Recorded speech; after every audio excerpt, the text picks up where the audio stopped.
Good evening, everyone. I'm Bondar JR, also known as the Silver Wolf, also known simply as Ron, and we are here to stream some Eve Online. Hey, Dark Slider, how you doing? Good to see you.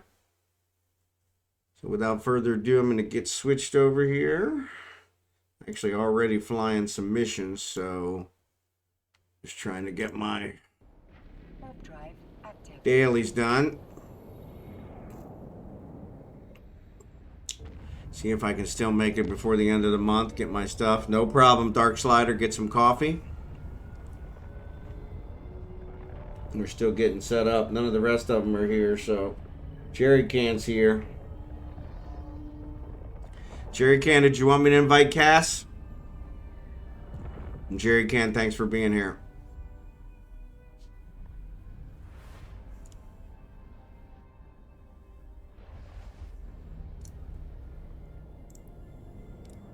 All right. Drive active.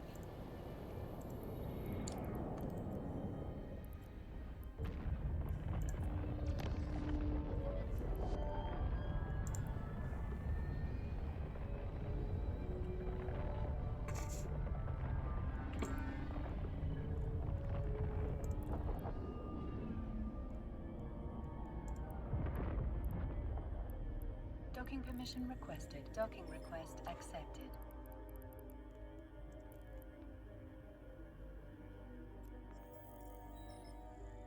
So at the moment, it looks like it's just the four of us. So, actually, Mako, Dark Slider, he's in there as well. So, yeah. Let me get switched over to my other ship. Do you guys want me to bring the porpoise out? I can do the boosting if you guys want.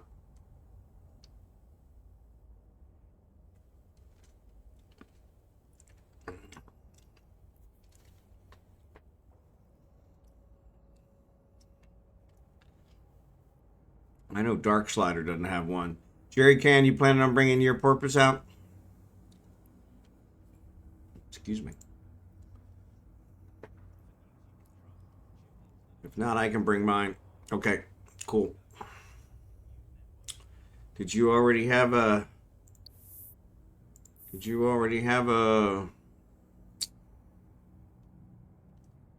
I can't think of it. Belt picked out?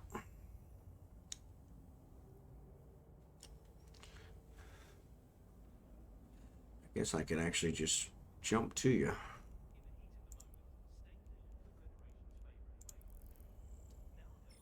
You're probably already out there.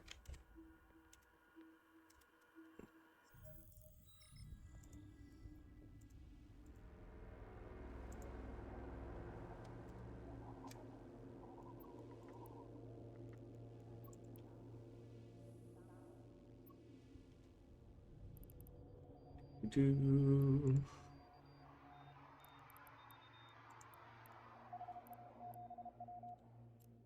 gonna make you boss.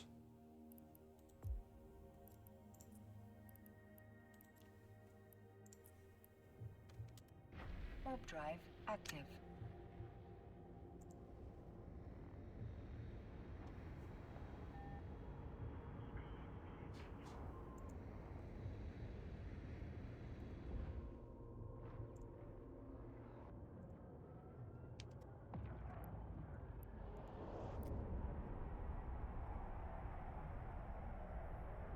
Oh, so how is everybody doing?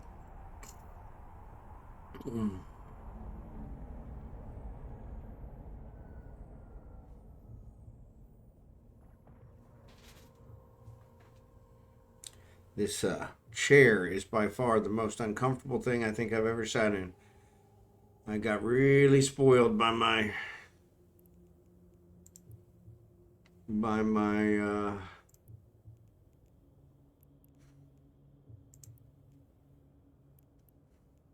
really spoiled by my gaming chair. Warp drive active.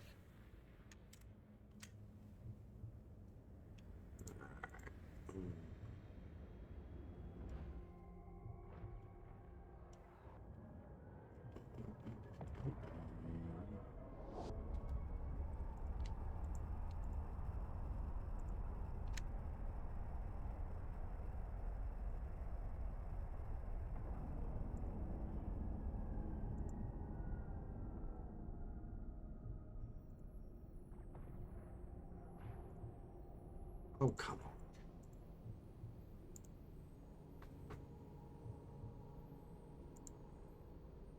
on. Oh, he lost one too. Well, crap, that sucks.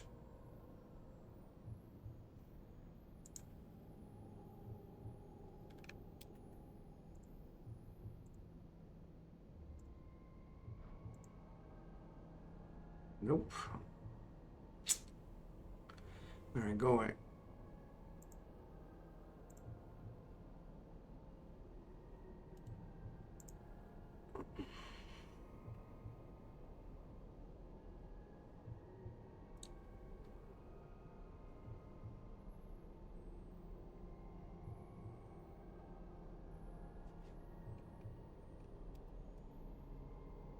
All right.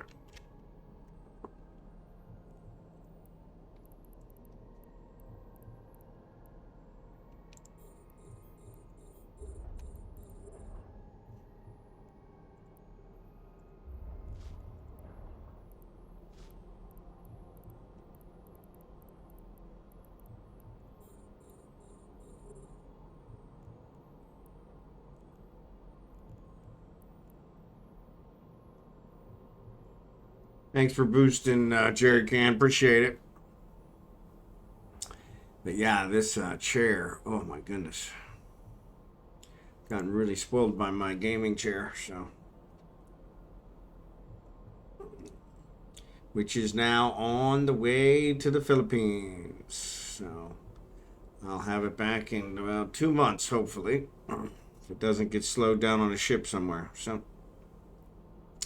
ironically, I had a heck of a time tearing it apart. I've owned the chair for 5 years now, and nobody told me that depending on the number of years you owned it, that would decide how easy it would be for you to be able to get it apart. So, in the process of getting it apart, I ended up breaking the hydraulic piston. Actually, I broke the clip on the hydraulic piston, which really wasn't a big deal when I figured it out. But I ended up buying a new hydraulic piston just because I thought I had already broke it. But also the that looks like oh no, we just got that. Yeah, so I just got my dailies. Cool. And Cragen just got his too. So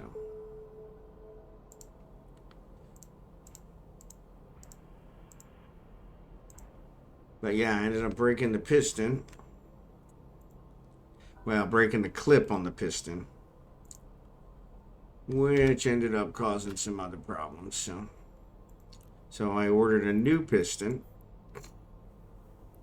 which worked out good. I got it, and actually they sent me an extra clip.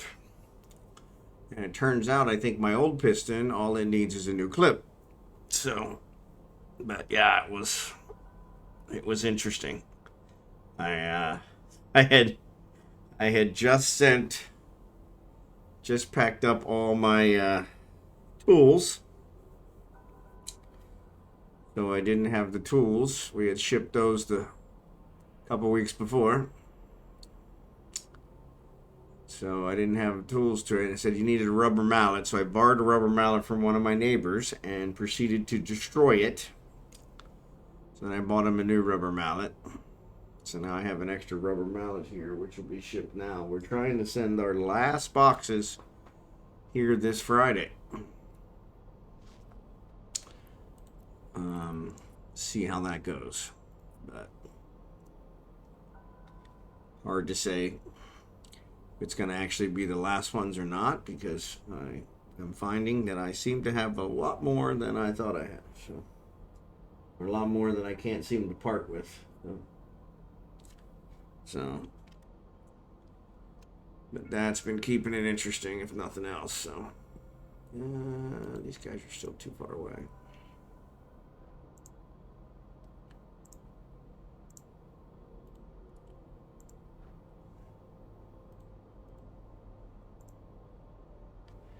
But yeah, it has been very interesting.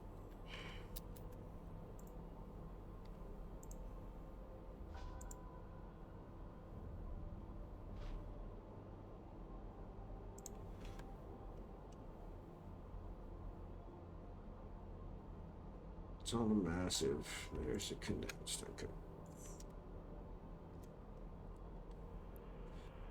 But yeah, so but we're trying to get those packed up. I have to be in the office tomorrow and Wednesday all day, which I usually don't do, in order to try and train my teammates who are going to be stuck taking over for me after I leave. So I actually flew one of my teammates in from Colorado so they could be there in person. So yeah, so that's going to turn out to be an interesting situation. So we did close on the house. Thank God. I honestly didn't know how I was going to pay for the next month in the Philippines without it. So, but what we netted in that will probably cover us for, it could cover us for probably a year and a half in the Philippines. So not bad there. So that's a huge weight off my shoulders. Not going to move over there and be broke. But my 401k provider, the largest in the country, has been jerking me around. That's not a good thing. I did also pin down my HR, confirm that they are actually going to pay me for my full PTO that I haven't used. So that should be a nice check too once it comes through, if and when it comes through. It'll of course come through after we're already in the Philippines. But yeah. So yeah, it's been a productive couple of weeks, or a week or so. I guess it's been a week since I streamed. I streamed last Monday. But yeah, I apologize for doing the Monday only thing. I just got so much going on. It's too hard to try and juggle this along with all that. They installed the air conditioners in our rental place yesterday, and they are working fantastically according to my in-laws. In fact, it's too cold in there. They're having to use blankets, which is kind of a godsend. But I did finally get them to measure the internet for me, and unfortunately, it is not capable of streaming. So that one's going to be a little bit interesting to see how that works out. So yeah, so we'll have to see how that works. No worries, Dark Slider. Whenever you get here, you're good. So yeah, I'm trying to look at some other options there. So that's why I have it placed out to, I probably won't stream Monday. I won't stream Monday the 6th. Definitely. Or Monday the 13th. Because that'll be the day after we arrive. Well, technically 2 days after we arrive. I think it'll be the day we actually arrive at our house. But mostly that's because I know for a fact that the internet is not capable of streaming in its current condition. So it's some kind of satellite. I'm not sure what. It's not Starlink, but that's what I'm looking at now, is to see if I can get Starlink set up over there not prior to me. We're going to be there in under 2 weeks. But try to get it at least in process so that it arrives earlier than later. I was always going to have Starlink as my backup, but I was going to wait till I got there. It's not recognizing the address that I'm putting in, which is the address where we're sending all our stuff. So I know it's a good address, but Starlink won't recognize it. So there's an option to say use my current location. Unfortunately, I'm not there, so I can't do that.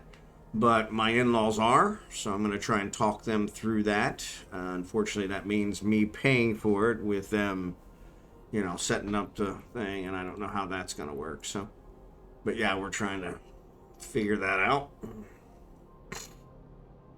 But yeah, if they can do that, then that'll at least get Starlink in process to kind of get it possibly delivered. So that would be good. That way I can switch between whichever one's faster. I have a coworker who uses Starlink on his motorhome. And he said he gets about 500 megabits per second. And so I was like, you know what? That I could work with. So. But,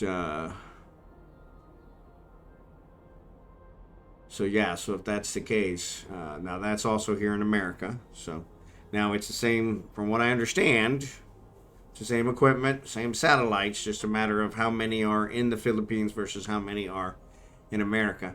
So there's probably more here than there are in the Philippines, but yeah, that's kind of what we're shooting for. So supposedly the internet that I have now can also be upgraded for faster speeds. But you know, that's a whole, I think I talked about that on a previous stream, where the neighborhood we're in, the development we're in, does not have internet, and it's not capable of internet, which was strange to me. So there's a guy just outside the neighborhood that I guess resells it to the neighborhood or the development. And yeah, so that just sounds kind of fishy to me. So yeah, I want to try and figure out what's going on there, to figure out what exactly we're paying for and if it's even legal, which I think in the Philippines everything's legal. So, but yeah, I don't want to get myself into trouble being a foreigner. So there's Dark Slider. But yeah, so. But yeah, so. But yeah, so I knew that we would, I would have some things I would have to try and take care of once I got there. And so, but turns out we have a bed. It's actually a fairly large bed from what I'm seeing in the videos. It's not a fairly large bedroom, but it's a fairly large bed.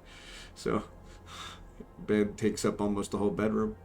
But, and that one's where we have actually the smaller air conditioner. So they bought two air conditioners. They bought a 1 horsepower and a 1.5. No, they bought a 1.5 and a 2 horsepower.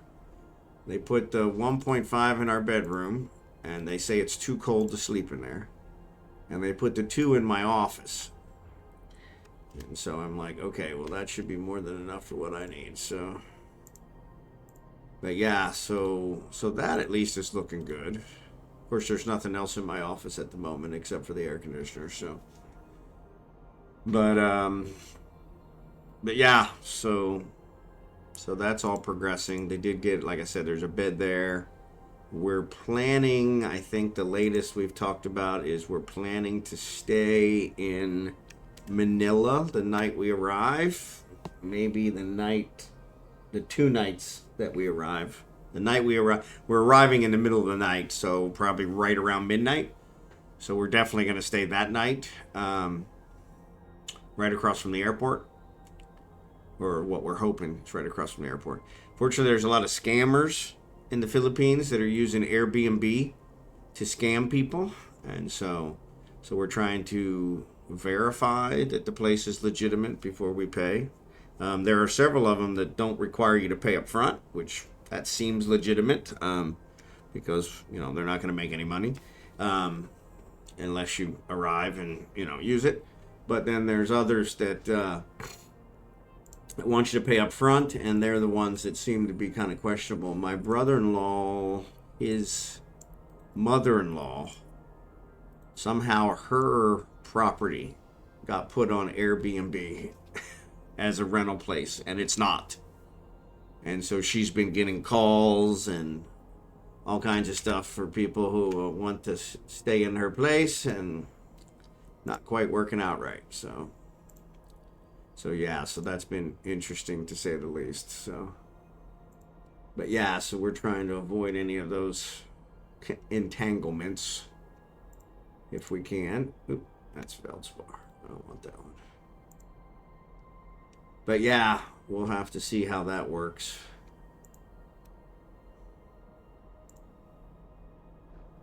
But yeah, so we're trying to work that out, but we're probably going to stay. So we're going to arrive. So we leave. So we're leaving Kansas City on the 8th. We are driving to Dallas. The hotel we were told to stay in by friends of mine is sold out. Imagine that. Pet-friendly hotel. So we found another one. Only $75 a pet. All right. Yeah. But yeah, I found one that was cheaper, but the reviews were very bad. And so yeah, so we've got that set up. We've got the rental car set up. And so yes, so we've got those set up. But yeah, we're driving to Dallas on the 8th. We are flying out on the 9th. Abigail seems to be, she looks like she's losing weight. Of course, every time we weigh her, it's different. Sometimes it's down, sometimes it's up. So we're really not sure what's going on there, but I know it's going to work out because I don't have any other choice. So it's got to work out, but yeah. And then, so we're flying out on the 9th, and then it's 26, 27 hours of flying and layover. I think we only have like a 2-hour layover in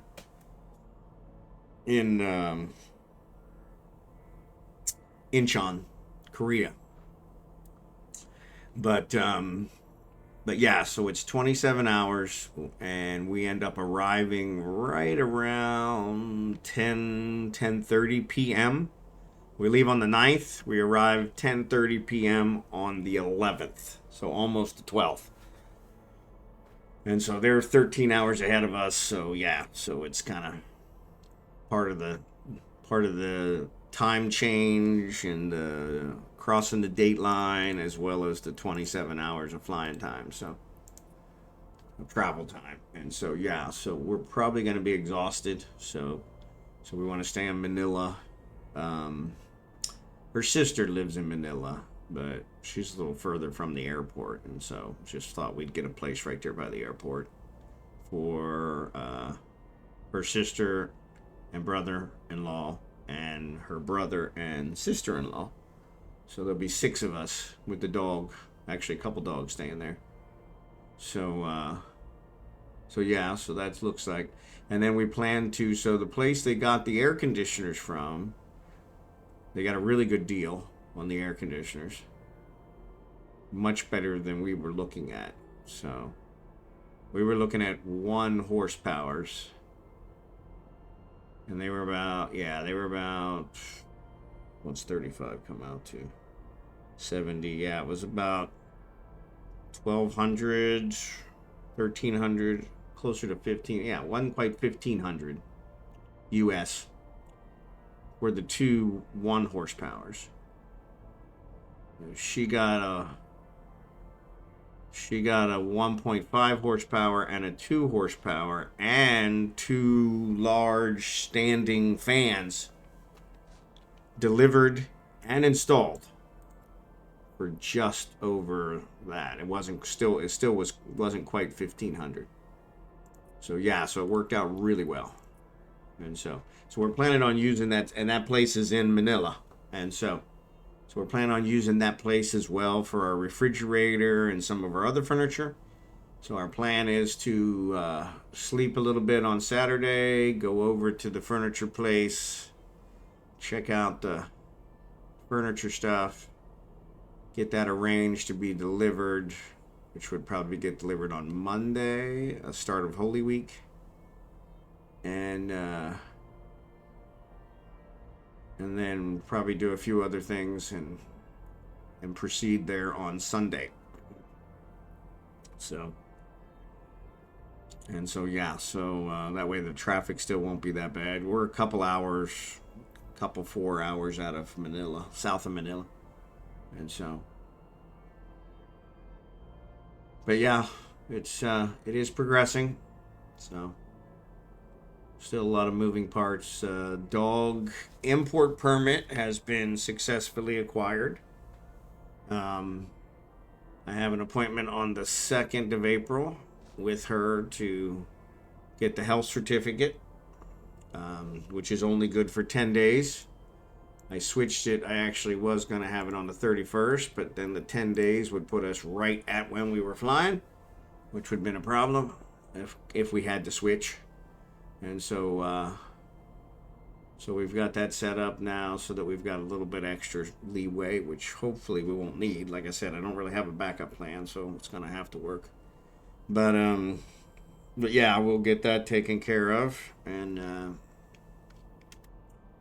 then once we have the health certificate and the import permit will go to the American government, who will then issue us an export permit for the dog. And so that's kind of where we're at, and that's only good for 10 days as well. So yeah, so a lot of moving parts all coming down to the wire. We're still trying to work out getting our 2 cars taken care of. So my one car's going to my daughter, the other one's going to my son. My son lives close by, so we're going to do dinner sometime next week, and we'll turn the car over to him then. My daughter is all the way in New Mexico, so we had looked at some options there. None of them seemed like they were going to work out. So we're selling the car now and sending her the money, and so, which is definitely should be the easier one. But unfortunately, the internet car sales place that I was going with has started jerking me around, so that hasn't worked out. So yeah, it's been one thing after another. But yeah, it is, like I said, everything's progressing. We're getting where we need to be and going from there. So we'll see how that works out. But yeah.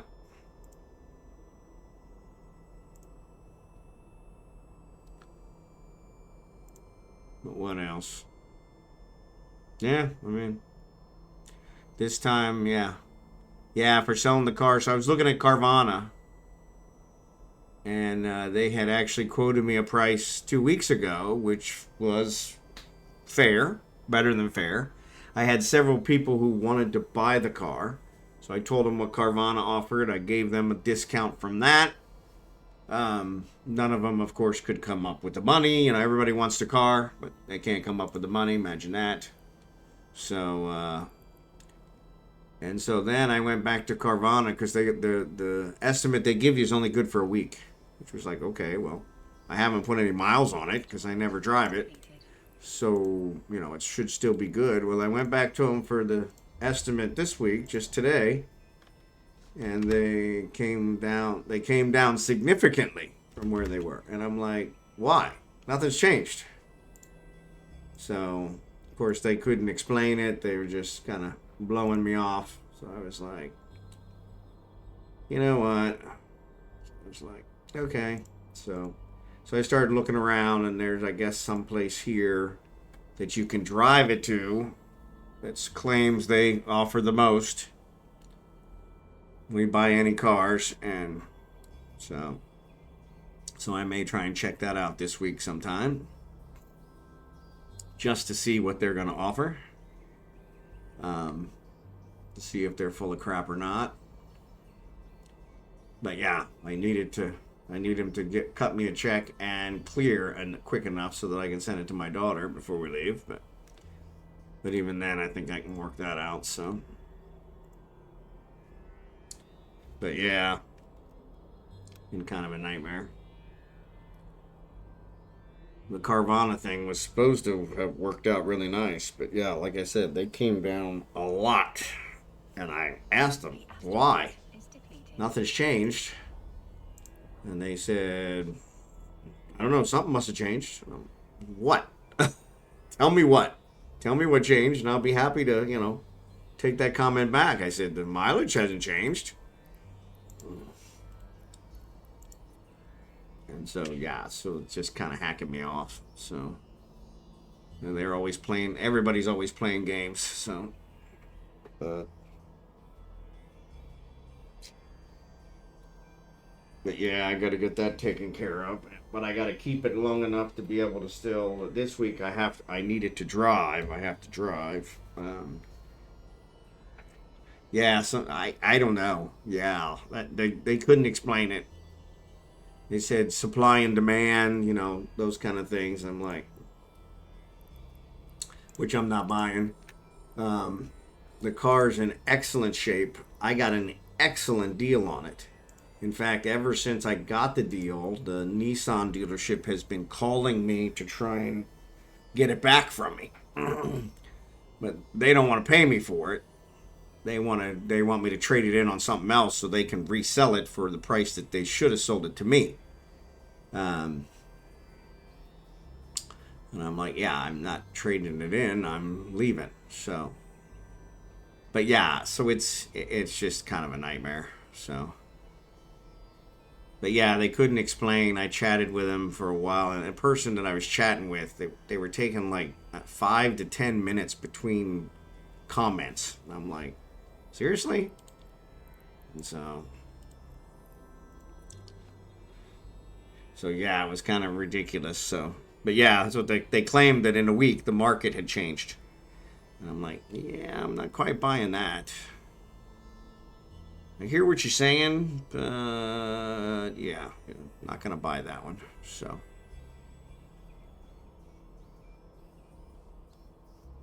but yeah, so that's kind of stranger things have happened, right? So yeah, so we're just kind of trying to figure that out. So, but I got to get that taken care of. And I think, yeah, we were looking at the rental car, and this whole rental car industry. I mean,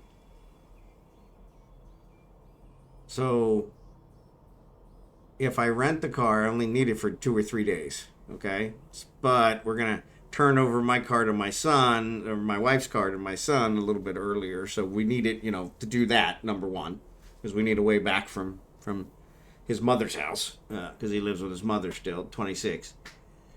And so I need it then. So I'm like, okay, well, so I get it a couple days early, no big deal. And but if I want to rent it for 4 days, it costs me more than renting it for a whole week, which makes 0 sense, But they're charging me a higher rate for 4 days than they are charging me for a week. And I'm like, okay, well then just give it to me for a week, But it was still like, why? I really don't want it for a week. Really, I thought by going to 4 days I'd be saving money, but yeah, the rental car industry. And then I'm renting it from the airport, so it's going airport to airport, which is good. That gets you unlimited miles and usually gets you a little bit cheaper, a bigger discount. But,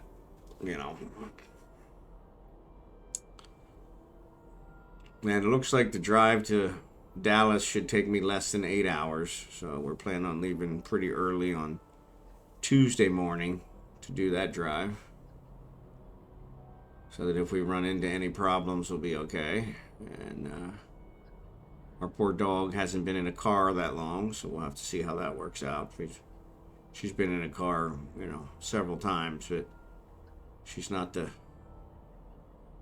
sit down and relax type, so can't just pay for the week and return early. Yeah, see, that's the other thing is I suppose you could, But in my case, I figure, okay, well, I'm going to pay for a week. I'll pick it up, on the week. But yeah, that's a good point. I guess I didn't think of that. I could have paid for the week and just return it and say, screw you guys. But probably they would give me or try to give me some kind of credit. I don't know.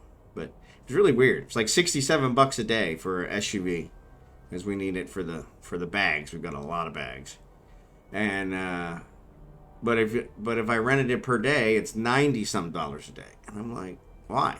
It's the same car, and I'm renting it for the same days, so it's not like I'm you know, I went from, okay, do it during the week, and then the other one was on the weekend. Because I understand it'd be more expensive on the weekend, but it's not. And I'm like, this makes no sense. And so I was like, okay, whatever. I give up. So I just rented it for the week, but yeah. In fact, I was supposed to call my insurance agent today, damn it. So we won't have our cars. So the plan is to get rid of our insurance. But I'm pretty sure my insurance, since it's already paid for the month, is cheaper than their insurance. So I'm going to go ahead probably and keep it. So, because their insurance is highway robbery. So, I mean, I think the insurance is more than what I'm paying to rent the car, which is just crazy.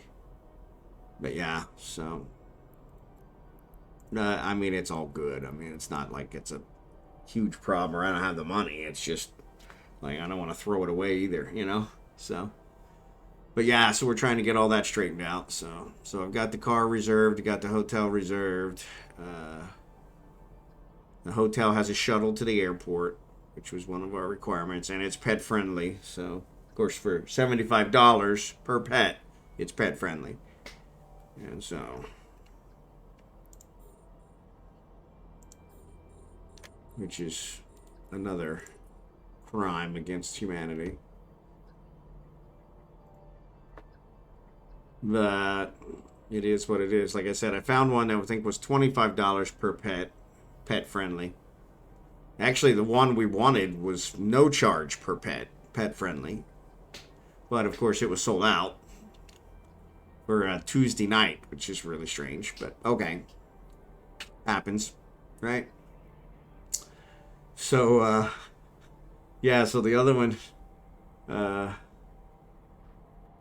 it was $25 per pet, and I started reading the reviews, and it was like, yeah, you know, this, that, and the, and it wasn't even pet reviews. It was just normal reviews, like, yeah, that's not going to work. And so I was like, okie dokie. So yeah, let's step it up one and take the little bit higher level and pay for the pet. So, but yeah, it was kind of funny.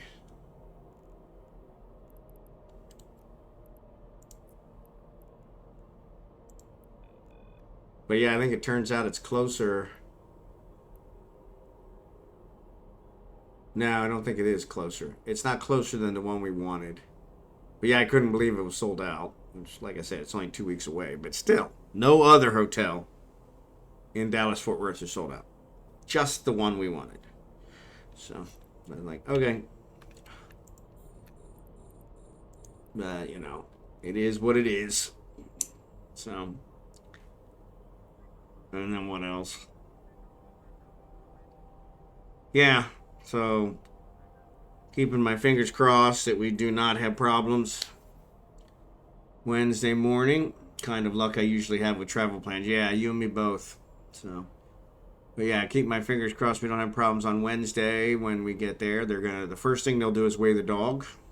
And if she comes in over, they will not let us on the plane. We'll have to come up with some alternative plan, which I have no idea what that's going to be. I mean, I have some ideas, but none of them are good. So, but so yeah, so we're, you know, working with that. She does, like I said, she does look like she's losing weight. In fact, I feel like I'm starving her to death, which I really feel bad for. But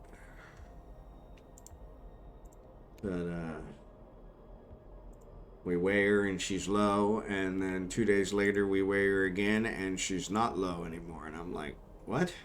You know, and I'm like, I have no idea what's going on. But, so yeah, so we're just gonna keep our fingers crossed and make sure it works out. So, but yeah, that one's a real hassle. And so what else?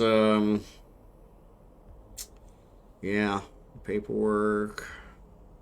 That, like I said, people are asking me, okay, well, how are things going to go when you get there? And I'm like, you know what? I can't even start thinking about how are things going to be when I get there. So, Yeah, exactly. Exactly. That's why I think we're going to try and get over to the airport like really early. Our flight's not till like 11:55 a.m. But I think we're going to get over at like, 6, 7, 8 o'clock in the morning. So we can, let her do her business and get her worked out and get her checked out. Because if that doesn't work, then we're like, okay. Because I think one of the options is that we put her in cargo, which my wife is horribly against. And it's cargo's not very safe for pets. Any of the pets that get lost or get lost death-wise, they're always in cargo. And so, but and she's still reeling from having lost the other one. So she doesn't want to let her out of her sight. But that may be the only option. The problem is they won't let us do it same day. It's got to be. We'd have to switch our flight to the next day and push it, of course, which changes all the other plans. Then we got to find a hotel. We got to blah blah blah, or maybe we just sleep in the airport for Christ's sake. But yeah, it's one of those, and so. But yeah, it was kind of interesting that way.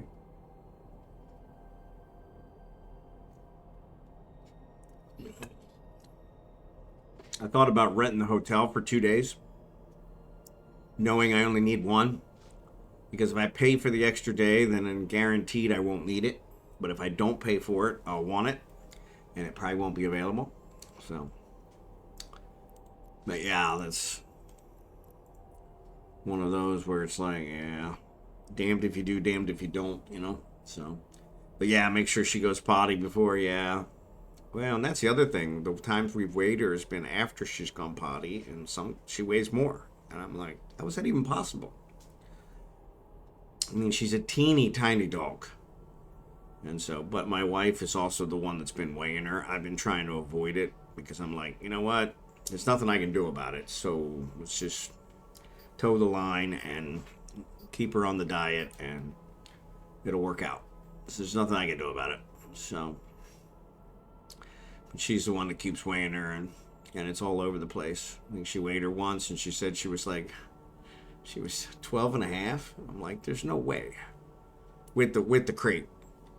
And then she weighed her again a couple days later, and she said she was back up to 14.5, which she's got to be under 15, which that's still under 15, but that's cutting it really close. And so I'm like, okie dokie.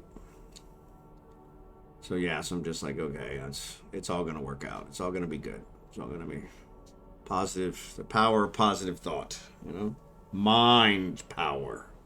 It's all in the mind. But yeah, so. But yeah, I do. I feel like I'm starving her because she looks like she's losing weight, and she was pretty much skin and bones before. So I'm like, I don't know how anybody travels with a dog. So. But yeah, so we'll have to see how that goes. What else? Yeah, I mean, get there in time to hopefully get some furniture, get it delivered before Holy Week starts. Philippines is one of those countries where Holy Week, which is the week before Easter, the week between Palm Sunday and Easter Sunday, the whole country closes down. Everybody doesn't work. Everybody, I guess, celebrates. And it's considered a full week-long holiday. And I mentioned that to my wife, is that she wanted to be there for Holy Week, and I'm like, okay, I'll make it happen. And then I guess I didn't think it through, because I was like, wait a minute, we're not going to get any furniture, we're not going to get anything else. I mean, we got a bed, we don't have a refrigerator yet, but so we can at least sleep, But I'm like, yeah, it might be nice to, get some of this other stuff set up. At least a refrigerator, right? And so I said something to her about maybe the family can get us a refrigerator, get it delivered. She's like, nah, we'll just do it. And I'm like, all right. She's assured me that there won't be a problem. So, which of course means almost guaranteed there will be. But yeah, so we're looking at that. And she wants to pick it out herself. And I'm like, well, first of all, we're not going to see the apartment. So it's not an apartment. I guess it's a house. We're renting a house. But by American standards, it's small. The houses in the Philippines are very small. And so yeah, so that's kind of where we're at there. But yeah, we're going to have the family measure at least the spot where the refrigerator would go. So we at least know what size we're dealing with. But yeah, I had to measure the internet the other day. Was that Saturday or Sunday? And yeah, it came out to 27 megabits per second. Now that was on Wi-Fi, which I plan on being wired. But even then, you figure probably double that for the wired, maybe a little more. But where right now I'm using 400. Yeah, I'm using 4,000 kilobits per second just for the stream. That's not counting the Eve, what I'm using on Eve. So yeah, so 50's not going to cut it. So yeah, so I'll have to unscrew that one pretty quick in order to be able to stream it all. So yeah, so I'm not going to stream. So we're going to stream next Monday will be the last stream. I'm only streaming Mondays now until we move. Could be the Rotor Mount. I'm a super old too, yeah. No, so it's supposedly a brand new one, but yeah, I don't know. I'm not looking at it, so yeah, you might be right. But I mean, my in-laws are super excited by the 27. I mean, they're like, it's super fast. I'm like, yeah, no, it's not. Not even close to what I need. And so, but yeah, that's way above what they're normally used to. So they were super excited. But yeah, my sister-in-law and my brother-in-law and his wife are staying there right now, trying to get it, set up and doing some cleaning and stuff and that kind of stuff, which is kind of nice.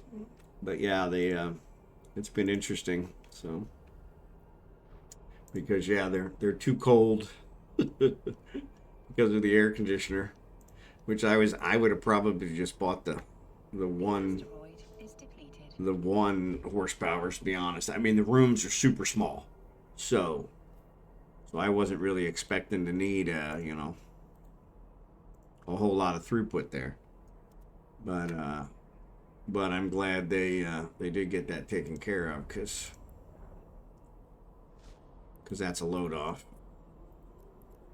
At least if it's cool, I'll be able to sleep, because that was one of the other problems is I get there and I can't sleep. That's also gonna cut into things.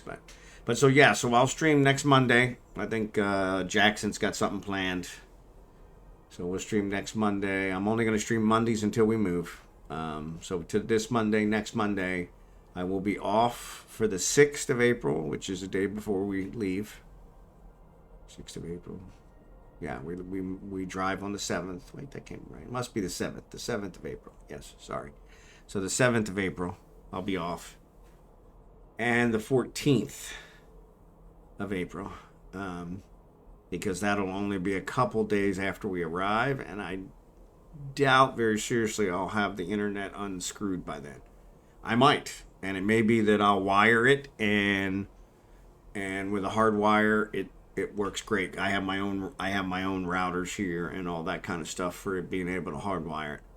And the satellite is wired right into my office. So, but with that said, that's taken a lot for granted. So we'll see if it turns out that does work and I can get enough at least to stream, maybe even just to talk, or maybe do a single one. We'll do a stream. So at least that way you guys can kind of see and know that I'm there, and we'll go from there. But I'm planning on being off the 7th while I'm still in America, and the 14th when I'm in the Philippines, and possibly the 21st. So I'm hoping then I'll have everything unscrewed by the 21st, there or before. So, and then once it's unscrewed, then we'll start going back to a more regular schedule. So, and I'll get that all set up based on the time difference and all that, what works for everybody. Because Jackson was actually asking for a little bit earlier, so yeah, so that'll put me probably in the 9 a.m., 9:30 a.m. time frame in the Philippines, which would be the 8 to 8:30 p.m. here, so, which would allow the East Coast people to spend a little more time. So yeah, so we'll be looking at that. We'll get that all set up and moving forward. But yeah, it may take me week or two to get that unscrewed. That's one thing in the Philippines. It is by far the most relaxing place I have ever been in my entire life. But it's a forced relaxation. They don't get excited about anything. So, happiest people in the world don't care about money. So, that doesn't even inspire them. And so, yeah, so they just, it's all forced relaxation. The more excited you get about something, the less they do about it. So yeah, so from that perspective, I'm giving it a pretty good time frame there. So we're looking at possibly 3 weeks off, and then I'll be back. So, and like I said, I'll do everything to minimize that. I'm hoping that it's only 2 weeks off. Actually hoping it's only really 1 week off. I guess it would technically be 2. 31st to the 14th, so that'd be 2 weeks. So yeah, but yeah, what's up, Blue Gray? Good to see you. But yeah, 3 weeks is what I'm looking at for the most. So if it goes as far as the 21st, so.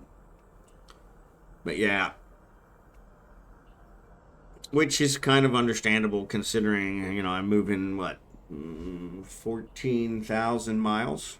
So could take a little bit of time to make that happen. The other possibility is, of course, that something happens to my rig in transport, which is where I'm a little more concerned. Something happens to my rig in transport and I can't get it to function over there or function the way I need it to. That could be a problem. So I don't have a whole lot of backup parts for it, at least when it comes to the video card or some of the more critical parts. So yeah, but I will be retired, so I have a lot of time on my hands, so might be able to unscrew some of that stuff too. So yeah, so I'm kind of giving myself enough time to be able to handle whatever comes along. So, but I will be posting notes on Discord. That's the plan. So at least I'll keep you guys updated. If not daily, at least weekly. And so I saw in a video that it takes 263 hours of high-sec mining to plex an account. And 3.1 billion a month. Does that seem like a correct estimate? It sounds a lot high. I mean, because 3.1 billion, I guess I only have 20 million in there now, but between Craig and I, well, I guess I would need to plex 2 accounts here. But yeah, we've only been going an hour and 5 minutes, so, but I've got 20 million in an hour. 23 million in an hour, so what's that? Let's say 24 million. So I'd say round it up to 25, all right? So 25 million an hour, so that's 100 million in 4 hours multiplied by 10. So 40 hours would be 1 billion, right? And you need 3 so that's 120 hours for 3 billion. So yeah, that seems high. I mean, 120 would be like the bare minimum. So but yeah, I would say even if you do 1.5 times that, if you're really working it, 180, that would seem more appropriate, which is about 80 hours short of what you got there. Now I guess you got to also haul that stuff around and sell it and whatever. So yeah, so maybe there. But, so 500 plex at 6 million each. Yeah. So. Yep. Is that on that? Yeah, that would be. Yeah, that would definitely be a single account. Um. And yeah, I guess maybe skills could maybe change it a little bit. I mean, if you had somebody that was specializing in mining, so yeah, so Falstaff here, he's a little bit higher on the mining side, so he's probably getting more than most. But if it was just a brand new account, that would definitely cause it to go longer because you're also using smaller things and everything else. So, but yeah, it still sounds like it's a little high. So yeah, if I look at Kragan, because Kragan's still got pretty good skills too, but he's also targeting the least profitable ores. so there is that too. But yeah, he's only generated so far about 13 million in the same hour. So yeah, so that's not quite double, but no, I don't know that I am, but I think with Falstaff, I could do it in less. I would say 180 hours, give or take, probably less. Depleted. But that would be mining constantly, which would get really boring pretty darn quick. So that's without boost. Yeah, and, oh, that's another thing. Yeah, that's probably not boosted too. So that's a good point, Jared Can. We are also boosted here. So that is giving us a lot more throughput because of the boost. So good point, Jerry Can. So yeah, so that might be right if you're just mining by yourself. Which, you think about it, in the case of 263 hours, some of that's definitely going to be by yourself. You're not going to get anybody else to log on for that kind of hours. So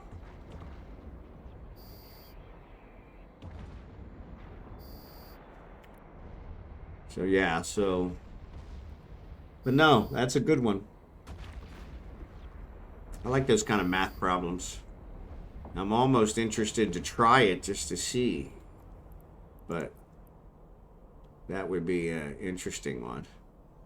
Back in the day, there were some programs. I think it was called Ghost Miner. I don't know why. It never really seems like that's the name of the program. But there were some programs that, of course, were against the SLA. But there were some programs that would automate the mining so that you could just stay logged on, 24/7, 365 and mine until you got caught. But they always screwed up at one point in time or another and usually lost your mining barge, which was not a profitable thing. So, but not that I would have ever used any of those things because they were completely against the SLA, and I would never do anything to jeopardize my SLA. So, but yeah, they did screw up a lot. So yeah, so that was kind of interesting. But yeah, and even then, I don't think you made that kind of money. So. But that was all before Plex. That was all before a lot of stuff. So, but yeah, got to sleep in there some. But what is it? 263. So if we did 263 hours, what's that come out to? That comes out to 263 divided by 24. That's like 10 days. Yeah, almost 11 days. So. And you got to sleep during some of that. You can't stay up for 11 days. So figure double that. You're looking at 22 days. 22 days of mining in order to pay for 1 month anymore. So not anymore. Asteroid is depleted. Not anymore what? But you don't have to sleep anymore? I hallucinate after 5. Yeah, there you go. Yeah. Yeah, well, I know, especially with mining, especially if I'm mining by myself. See, that's why I enjoy mining with you guys.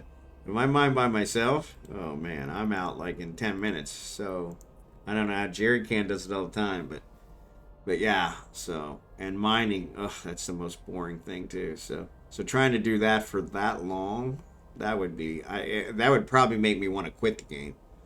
But got to be better ways of making money than that. No, there got to be more interesting. But 3.1 billion, so that's the key. 3.1 billion is the magic number that allows you to pay for 1 month of service, huh? Because I've been actually trying to look at getting it at a discount, because it's another one I'm going to have to worry about while we're over there, is kind of cut some cost. So at least till we figure out what things are going to cost us. So yeah, you got a Netflix and mine or something that's going to hang out all day, every day. Yeah, that's true. I could see that. But see, that's my problem, is I never find enough things on Netflix I want to watch. So we like to binge watch stuff. So we let everything kind of build up until the whole season is done, and then we watch, because I hate having to wait week to week, because we watch other things and then I can't remember, okay, what happened last week, So I prefer to just watch them back to back to back to back. And so, but yeah. And yeah, especially 263 hours, I don't know. So that's 11 days nonstop. I've probably got at least 8 to 10 hours a day of wife time that I have to do. So yeah, so that's definitely going to increase that. I don't think I have got enough time in 1 month to be able to actually pull that off. So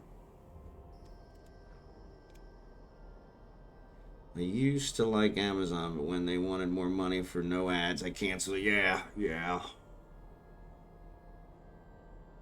And Netflix has just gone up and up and up. So the main service I use here is YouTube TV, which has steadily increased since I signed up for it. I think when I signed up for it, it was like $50, which was doable to get rid of my cable and go with them. I had all the same channels. It wasn't a big deal. Had unlimited DVR. It was, but then it went, yeah, then it jumped to 60, then it jumped to 70, then it jumped to 80. Now they're at $90 a month. And I'm like, yeah. But I'm also curious if they work in the Philippines. But $90 a month, there's no way I can pay that. That's almost as much as our rent. So yeah, so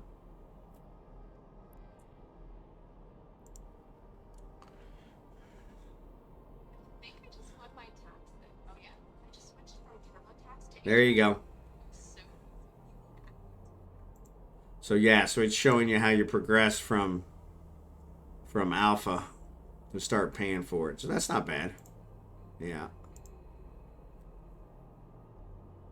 And so yeah, I think the alpha numbers would definitely be a lot lower. Your skills are going to be lower. Everything else is going to be lower. It's gonna make a bigger difference. So.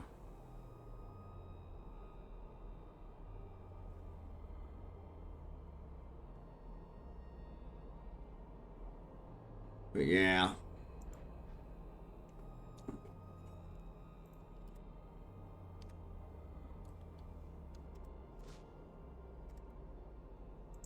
My goodness.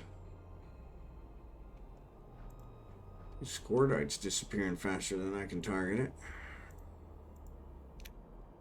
Seems we're all targeting Scordite.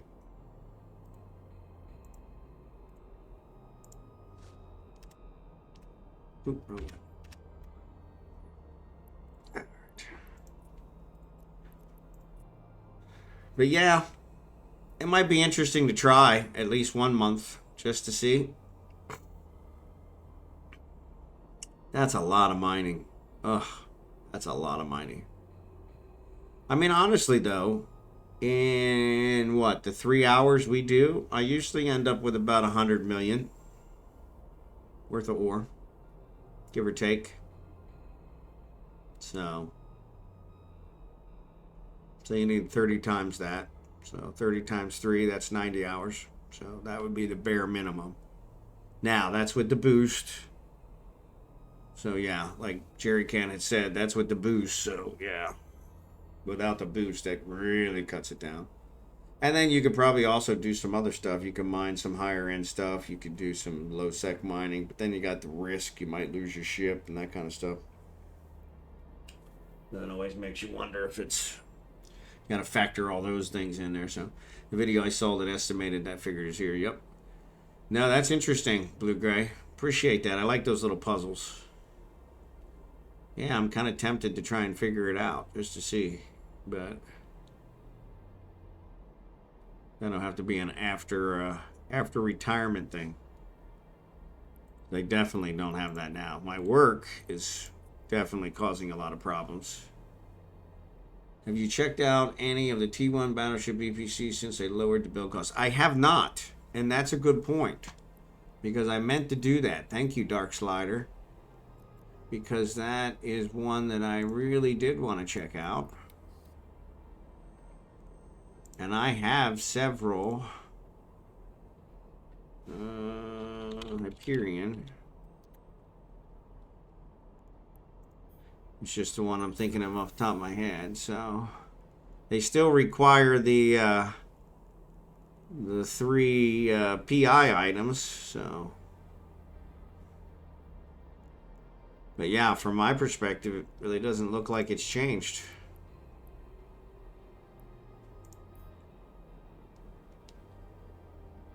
Then again, I don't know. I have enough to build one, so maybe they did, because I never have enough to build one. But I can build a Hyperion right now, so that's a pretty good sign that that they have lowered. So it definitely influenced my interest in high sec. There you go, yeah.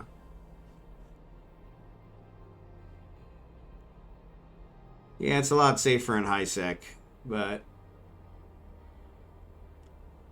yeah, so they must have lowered them, because normally I would have at least the Nox I would be short of. Then again, I'm kind of flush with Nox right now, so.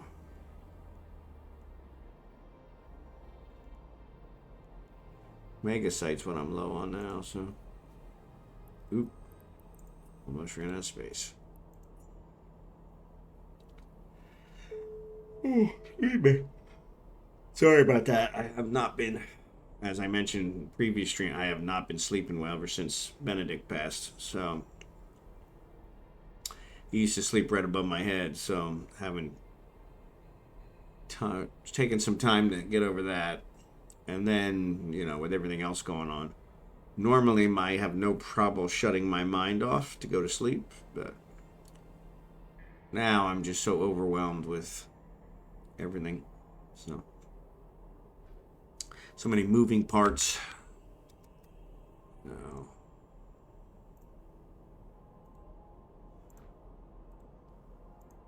But yeah. So once we get there, that's kind of when all the planning over there will start. So like I said, we've got some of the planning that we've worked out. Mostly how to get furniture before Holy Week kicks in. But we have the cheapest ore, hardly any gas, and the worst data and relics. Yeah, there you go.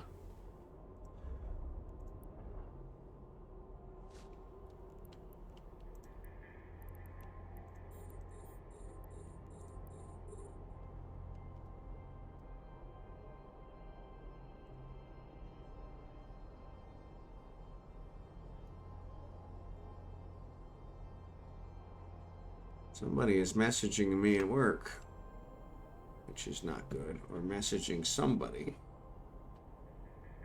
Let me check that out just to be safe, since I am on call, my last on call for my life.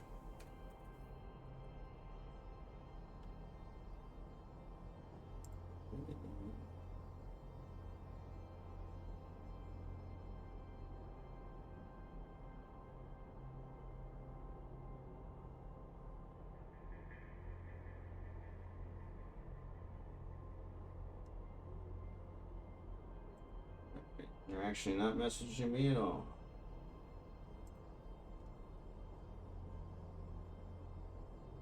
Not messaging me at all, so that's good.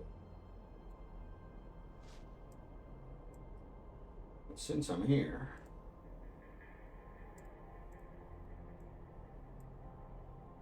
my goodness gracious.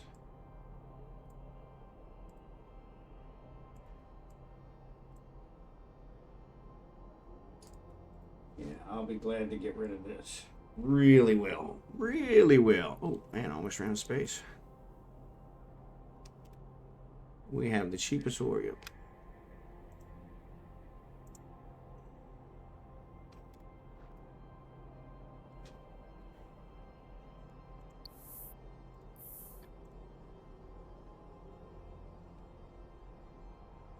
Yeah, they were asking some other question, so that's good. To somebody else. Just happened to be pinging me, so they're doing it in a group chat, so. But yeah, so things are progressing. They're looking up. At this point, though, I mean, we're so close. There's really nothing I can do about it if things go catastrophic. So yeah. So we'll have to see how that goes. Like I said, closing on the house. Ugh. Thank God that was a huge, huge one. Because I literally didn't know how we were going to pay for everything. So we're pretty much spending all our savings to do the move. And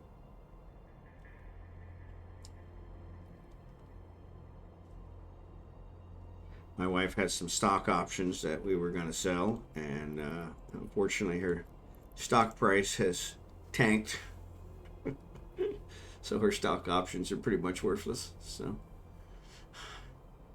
that was kind of backfired, and they have to be sold 30 days from when she quits, retires. She's retiring as well, and so yeah, she only has 30 days to exercise those options, and so it doesn't seem like the price is going to come up between then. But we'll see. Maybe. So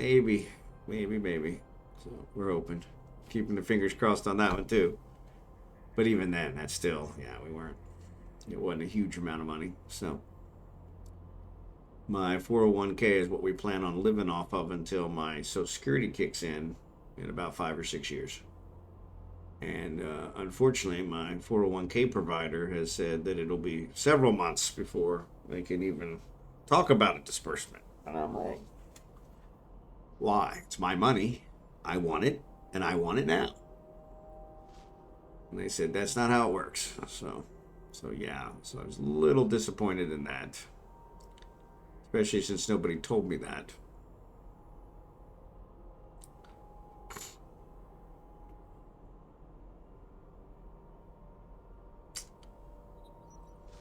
Crystal. My crystal died.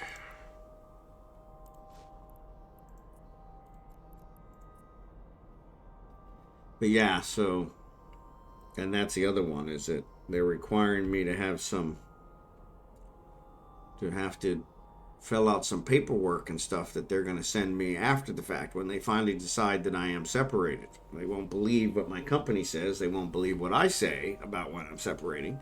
They're going to make the decision on their own based on when I stop getting paid and for how long I haven't been paid. And so, which they're saying they're going to wait 2 to 3 pay periods. I only get paid once every 2 weeks, so that puts us out at 6 to 8 weeks. Especially since my last paycheck will be 2 weeks after we've already left. So yeah, so we're talking 2 months. And so, where I wanted to have all that set up before we leave so that if there's a problem, I'm here, I can solve it. But that's just silly talk. So, who would want to do that? That makes no sense. So, yeah, so. But it is what it is. Same darn thing I can do about that either, so.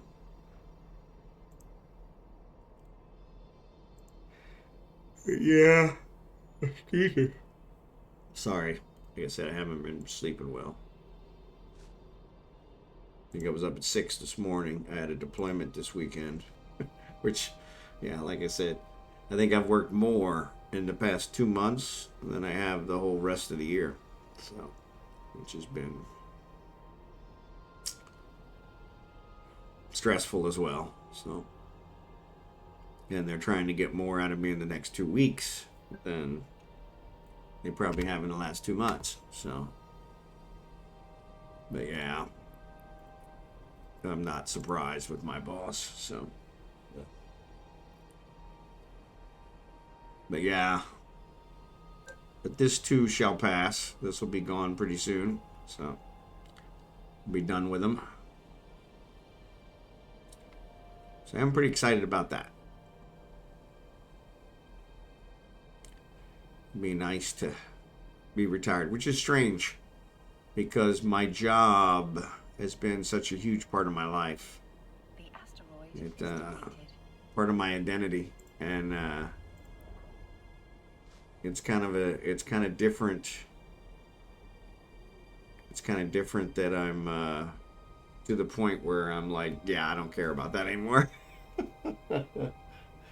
Because it used to be that was, that was really all that mattered. What you did for a living, that was really, it was, that was what made you who you are. And now I'm to the point where I'm like, yeah, no. So yeah, so I have to see. That's pretty kind of interesting. The great progression of life.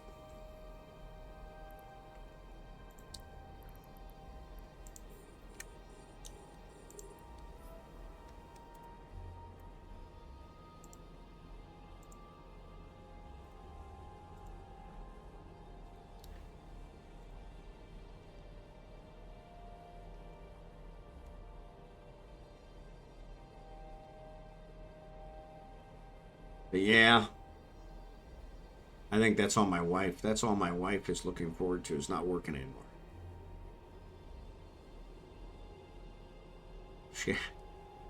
She got paid on Friday, which accrued her another PTO day.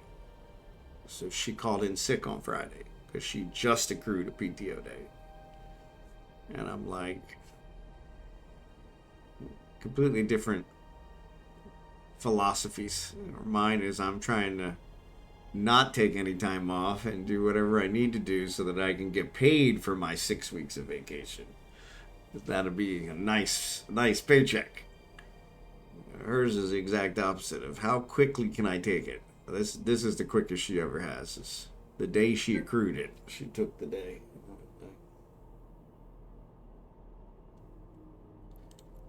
But yeah, I was like, so yeah, I was a little frustrated with her on Friday.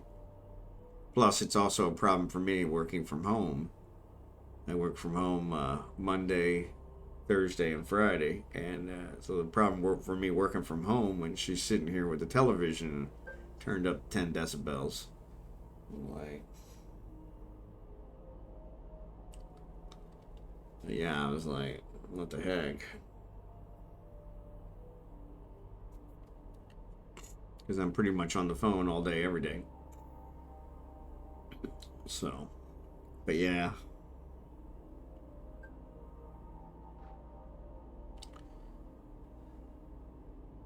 But yeah, I got less than 2 weeks left at work. Just over 2 weeks in America. Not having any problems with leaving the country. A lot of people have asked me, aren't you gonna, gonna bother you to leave the country? And I'm like, no. I visited the Philippines, I don't know, I think we figured 6, 7, 8 times, over the past 20 years. And I was always coming back, so it wasn't like, but yeah, I really don't see this one as that much different than that, to be honest. So, but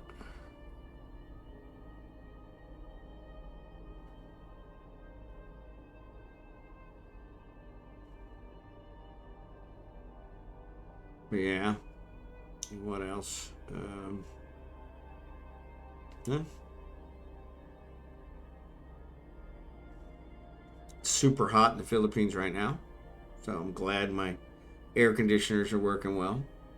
Nobody has mentioned anything in my in-law family about brownouts yet for where we're at. We did have a weird thing that came up with the development.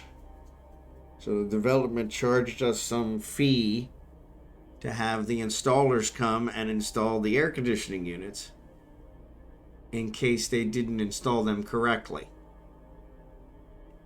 Which was like, okay, why would that matter? The only person that should care about that is the landlord. They're like, well, the landlord hasn't completely paid for the property yet, so we care because we want them all to look the same. We want them all to be aesthetically pleasing. I'm like, okay, great. But they charged us a pretty significant charge, like $500. And but they were like, yeah, but you know, in about 2 weeks after the install, we'll come. You can petition us, and we'll come and we'll inspect it. And if it meets our approval, then we'll refund you part of that. The rest we keep as an administrative cost. And I'm like, you know what? That's kind of... And even my wife was a little bothered by it. She usually is kind of like, well, that's just how it works in the Philippines. You're just going to put up with it. And I'm like... But yeah, her sister, who's the one that's handling most of our stuff, she was screaming at the people like, what? You didn't bother to tell us this, and now you want to charge us this? And so yeah, so it was kind of funny, because that's probably exactly how I would have reacted too, and I guess they never actually, because she was yelling at them, they never got a chance to explain that. Well, it's really only for 2 weeks. It's like, yeah, it's only for 2 weeks, but you're going to keep about a pretty good chunk of it for administrative fees. But I'm like, yeah, that's kind of underhanded. And what is it? Yeah, so I guess our landlord hasn't completely paid the property off yet.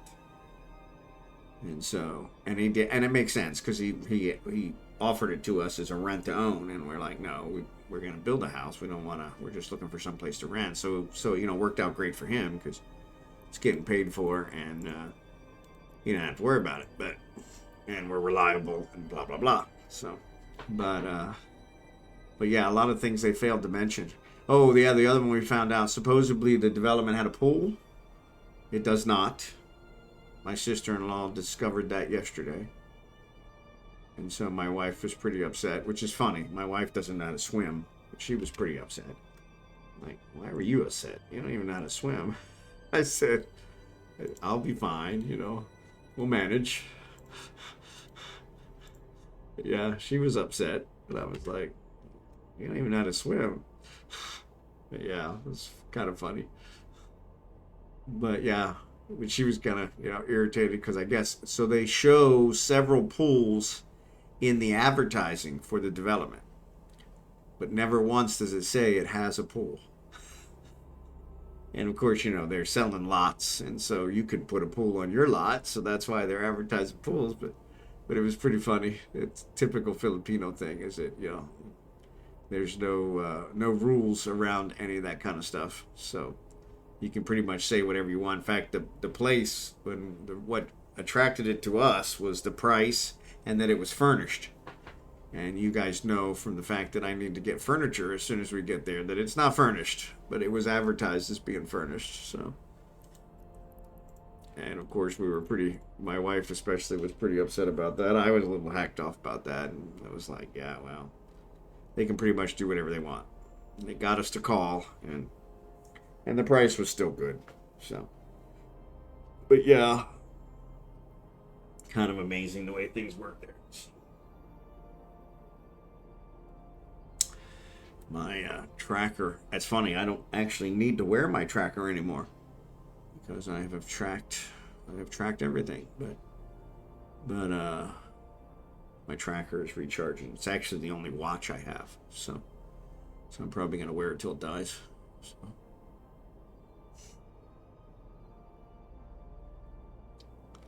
And it does keep track of my steps, which would be kind of nice to know especially when I'm in the Philippines. Am I really walking more as I'm planning, or am I just fooling myself? So.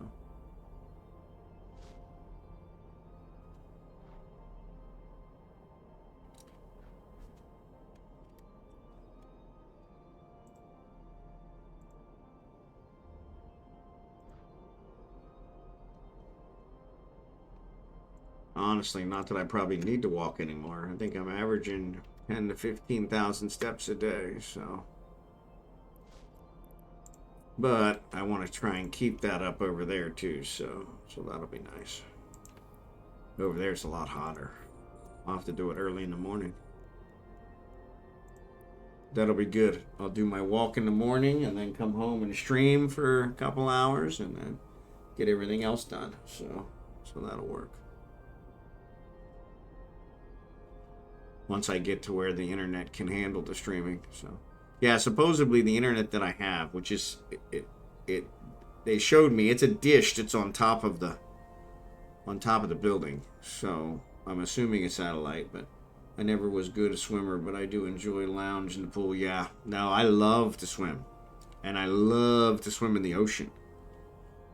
So that's kind of what my wife and I talked about, is that we're pretty close to the beach. This rental place is really, it's even closer to the beach than our property that we bought that we're going to build on. And so our plan is just to go to the beach. And so The asteroid is depleted. that's always easier said than done. Especially since my wife doesn't know how to swim. But I've been trying to get her for 20 years to take lessons here and learn to swim. But now that we're actually going back, she's like, yeah, I really should have learned to swim. Yeah, you really should have. It's a little late now. So, but, you really should have. But yeah, God bless her. But it's funny. Very few people in the Philippines truly know how to swim. So I might have told this story before, and if I did, I apologize. But one of the first times we went after she came here, we took the whole family to a resort at the beach, and you have to pay per person for people to get in, and it was cheap, but it was nice place, really nice place, beautiful beach, just beautiful, white sand. Beautiful clear water, big old coral reef, and it would have been great for snorkeling or scuba diving, but I knew from experience that the lifeguards in the Philippines are not really lifeguards because most of them don't know how to swim, and so I went out, and the family was carrying on and cooking food or whatever, and I went out past the coral reef. I was way out there. I was out there, and I was loving it. It was calm, it was beautiful clear water. It was paradise. And I'm laying out there and I'm just relaxing and just floating, and I look back towards the beach, and my wife is on the beach jumping up and down, And so I kind of show her that she got my attention, and she's waving me back in, and so I swim all the way back. Exhausted, after swimming all the way out and then coming all the way back. And she says, "Hey, you're making the lifeguards nervous because they can't save you. Because they can't swim out that far."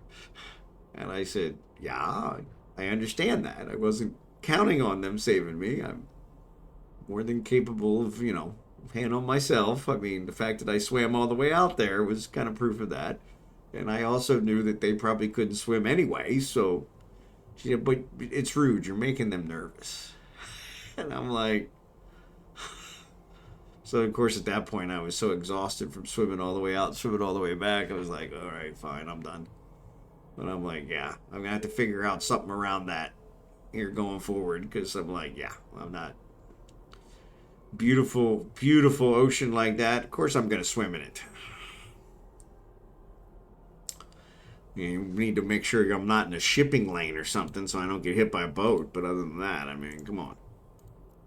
But yeah, they don't rope anything off. They don't have any, not like here, And so, but it was kind of funny because I was like, yeah, I knew they weren't going to save me. That wasn't the problem. So, all right, Blue Gray, have a good night. Sorry about that, bud. Like I said, one of the things we talked about is I'm going to try when I get to the Philippines, try maybe stream a little earlier in the evening. So hopefully that'll work out for you. It's one of the things Jackson asked for as well. So a little earlier in the evening for you guys, a little earlier in the morning for me over there. So nope, not a problem. Not a problem. I appreciate you guys. Sticking with me. So yeah. So we'll see how that works out. But you have a great night. But yeah, it was funny. I was like, yeah, I wasn't planning on them saving me. I told her. I said, if I drowned at sea, you're a rich woman. So what are you worried about? She's like, well, technically, if they don't find your body, I don't know that I can prove it. And I'm like, yeah, I guess I didn't think that too through. You're right, maybe. Though I don't know. Lost at sea is still lost at sea, I think. But yeah, Blue Gray, we'll see ya. Thanks again. But yeah, it was kind of... Yeah, because that's one of the other things I pointed out to her. I said, hey, I've got 8 times my salary in life insurance through my work. I mean, make sure you can cover the mortgage on a house and make sure she was taken care of, since I'm the breadwinner and blah, blah, blah. And I said, once I retire, all that goes away. We don't have any more insurance. We're covered, What we have will should cover us for the rest of our lives between that and Social Security. And so I said, so if you're planning on cashing in on this stuff, you might want to start putting your plan into action. And if you make it look like an accident, I think it pays double. So yeah, but yeah, seems she's okay sticking with me, so that's good. I think that's a good sign. Though there's been a few times I've had to wonder if she really was.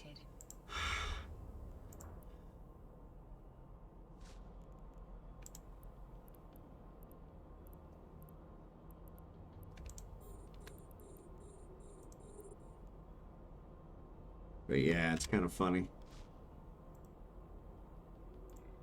But yeah, it's amazing. I really can't fathom the logic of people that growing up on an island and not knowing how to swim. That dumbfounds me. As my thought is, if you're growing up on an island, swimming is probably something that you're going to need sometime in your life. Sooner or later. When you grow up on an island, it's a good bet you're on a boat sometime, right? But it's amazing how many of them do not know how to swim. Like I said, it's kind of a majority don't know how to swim. But that works out for me because then I have the further part out from the beach all to myself. Because I love to swim. I love to swim. I'm really irritated that I'm not a gym guy, as you guys can tell, But when we lived in south of the city, on the Missouri side, there was a recreation center there that had a pool, and I did enjoy that because I did pay membership there so that I could go and use the pool. And I swam, probably 4 days a week. I would go and swim. And so, yeah, awesome exercise, swimming. Awesome exercise. Works every muscle. Yeah, awesome. And so, yeah, so from that perspective, it's one of those where can't go wrong with swimming. So,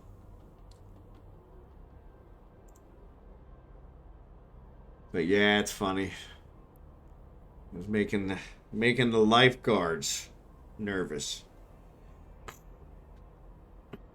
because they didn't know how to swim. Only in the Philippines. Only in the Philippines. But yeah, I had somebody tell me, weren't you afraid of getting bit by a shark or something? I'm like, no. I said, if a shark wants to have me or a killer whale wants to have me, then that's the way I'm going to go. And by all means, come and get me. I mean, if that's what it's going to be, if that's my way, then by all means, just make it quick. And leave my tracker, on my wrist. Let it float back to the shore so at least people know what happened.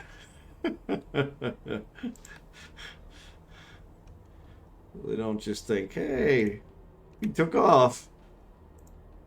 That bastard, he ran off on me. Hey, maybe that could be part-time side gig for you out there. Actually, lifeguard swim coach. Yeah, and that might be, it's a good point. Except I probably don't have the patience for the swim coach, but lifeguarding would be great because none of them go deeper than probably their shins. I mean, it was so funny when we talked. My wife and I talked online for a year, close to a year and a half, before I finally went to the Philippines to meet her. And she told me several times during that year and a half that she was going swimming with her friends, and so I just okay. And so then when she got here, when I first went over to visit, we went to a resort. And we were going to go out on a catamaran. And it was too windy. Thank God it was too windy. Because she was like, no, if I'm with you, I trust you, I think everything will be fine, blah, blah, blah. And I'm like, well, okay, blah, blah, blah. But I was like, I thought she could swim. And so I said, well, let's just get in the pool. And we got in the pool, and literally, I mean, she's like 5'2", okay? As soon as we got to the 5-foot mark, she was like, and scared to death. And I was like, you're kidding me. What?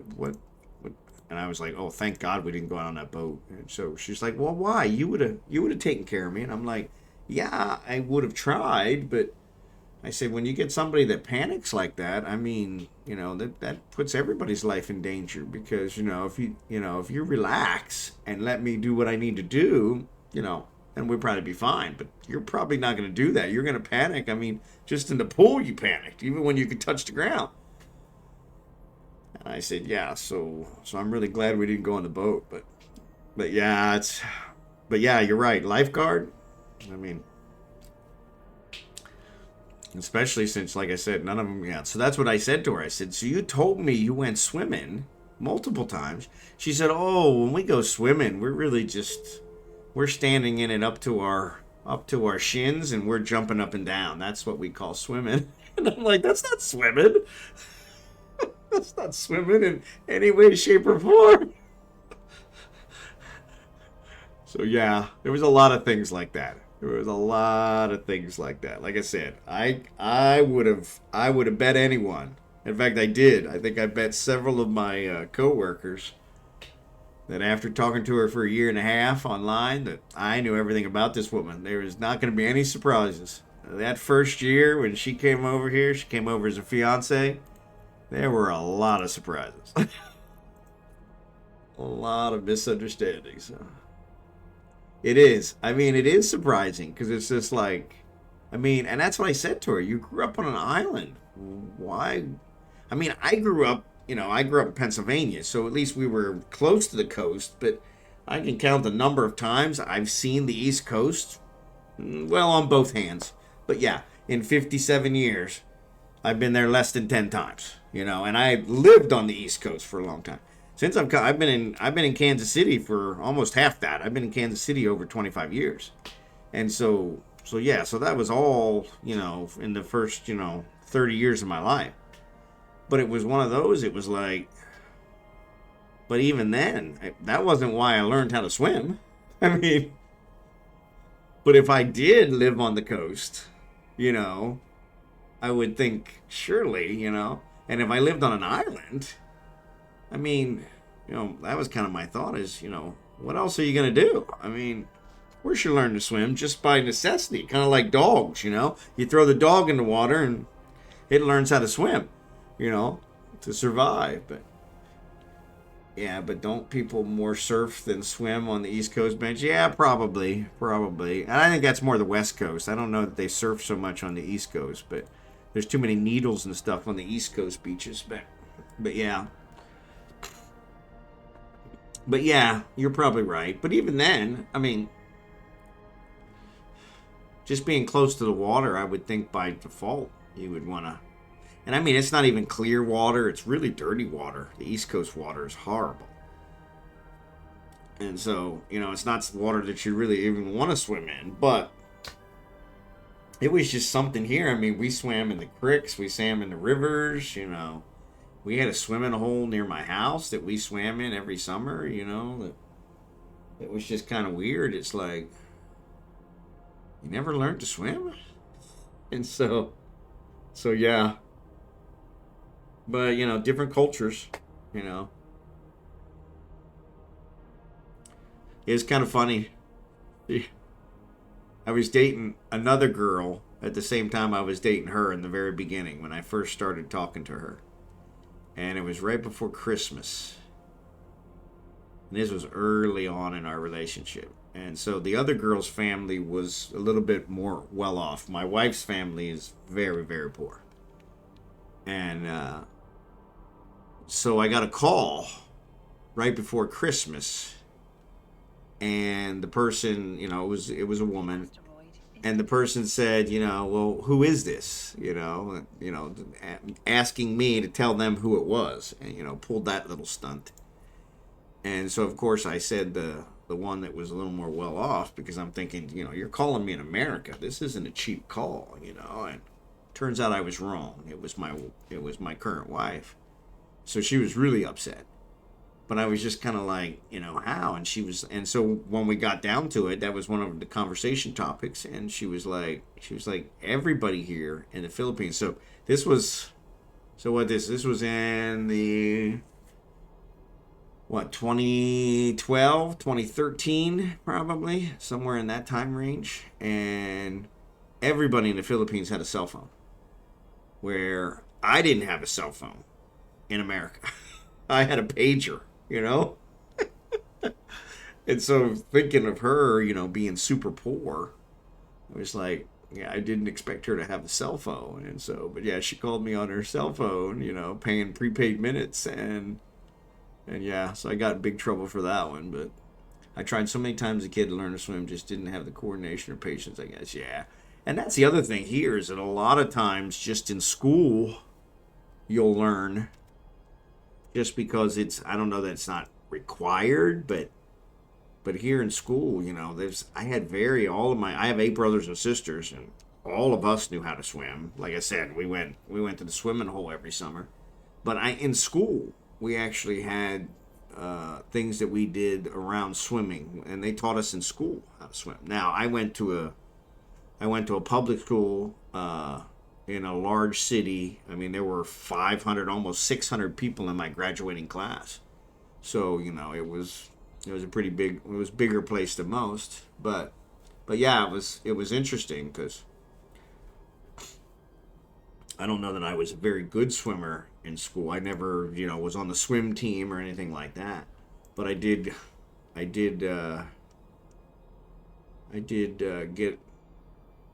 learn to enjoy it. And so I think that's probably why I started doing it more often and learning it more. So learning how to do it better. I mean, one year for corporate challenge, nobody signed up for any of the swimming events. So a buddy of mine and I signed up for all the swimming events. I mean, I didn't even know how to do some of these strokes. And we signed up for all the swimming events just so we would get the participation points, And we went out there and we tried. I tried to butterfly, I tried. And it was, but it was a learning experience. But it was, but yeah, that's kind of.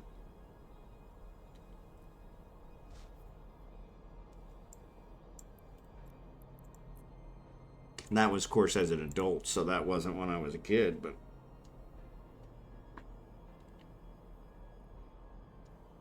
one of my earliest memories is my dad. We were at a hotel somewhere, which never happened. I must have been traveling with him. My dad traveled a lot, and it was just him and I. So it was after the divorce, his divorce, not mine. Mine was much later, but yeah. And so he tells me that I just jumped in the pool. He said something to me. I don't know if I asked him about swimming or having him teach me to swim or something, and he told me, well, you can kind of teach yourself or whatever. And so I just jumped in the pool, and he had to he had to scoop me out and save me because I went right to the bottom. Asteroid is depleted. Didn't think anything of it. Wasn't even scared or anything else. And he was just like, he was kind of dumbfounded. He told the story over and over before he passed. And it was funny because it was kind of like, he said, yeah, he says, I kind of told you that, well, you could kind of teach yourself, blah, blah, blah. I didn't expect you to actually jump in, And I guess I just jumped right in. I might have been, 9 or 10. And he was so shocked. He said, the people around there were like, man, what a horrible dad. And so, yeah, he was like, he had to rush over and try and scoop me up and keep me from drowning. But yeah, it was, I don't know. Maybe the water was always in my blood. I don't know. But yeah, it was kind of funny. He liked to tell that story over and over again. My dad was one. Liked to tell stories over and over again. When taking things too literally goes wrong. Yeah, I mean, he said something about, just teach yourself. And, all right.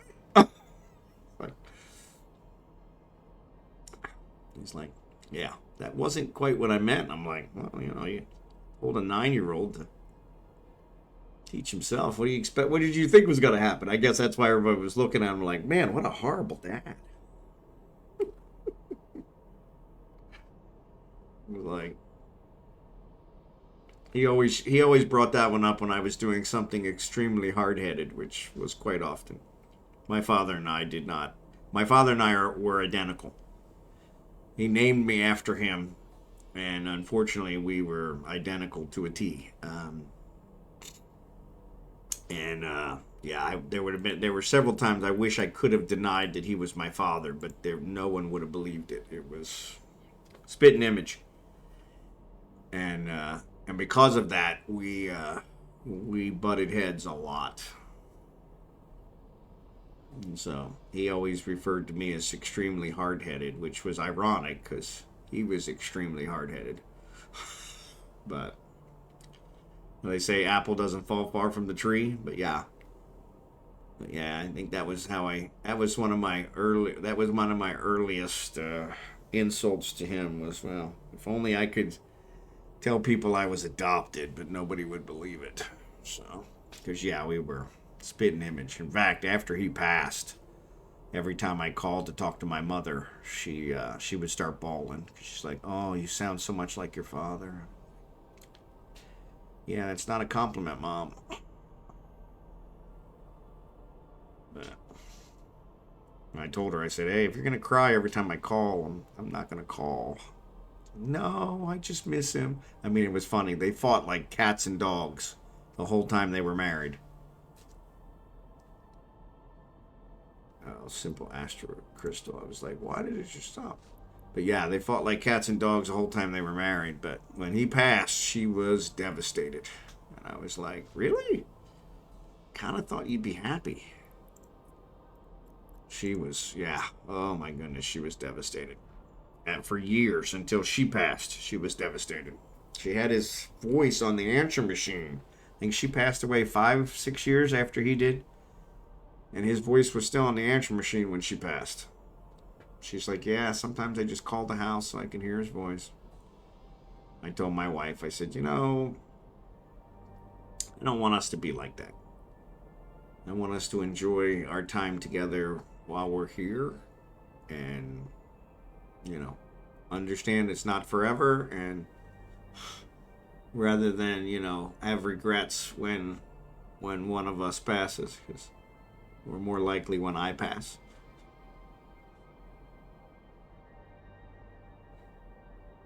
Because I'll probably be the first one to go. Pretty guaranteed that'll be there. She's older than me. But, yeah, there's a joke about that. It says, why do men die earlier than women? Because they want to.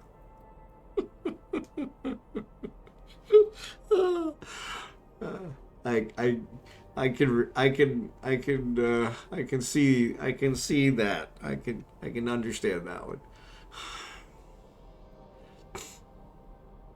I can understand that one.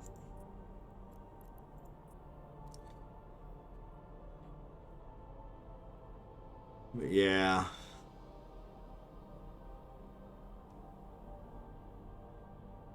But yeah, she was devastated when my dad passed. Yeah, it was like, reminds me of the subreddit, Why Women Live Longer. Yeah, exactly. Yep.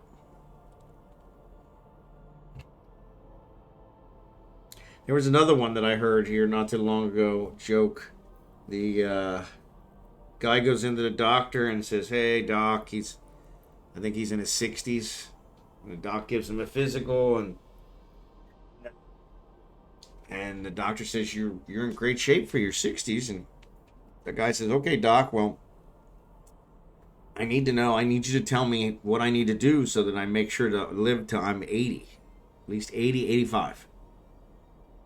And the doctor says, well, he says, do you smoke? Do you drink? He says, no. He says, do you drive cars fast, or, kind of any of that kind of stuff? And then, no. He said, are you like extreme sports, are you a bungee jumper, or do you mountain climb, or any of that kind? He says, no. He says, do you run around with a lot of women, or anything like that? And he says, nope, don't do that. And so the doctor says to him, he says, why the hell do you want to live to 85? You don't do anything that's fun. I got such a kick out of that one because I'm like, yeah, if you do all this really boring stuff and eat kale for the rest of life, you might be able to live, a lot longer. But, you won't enjoy it.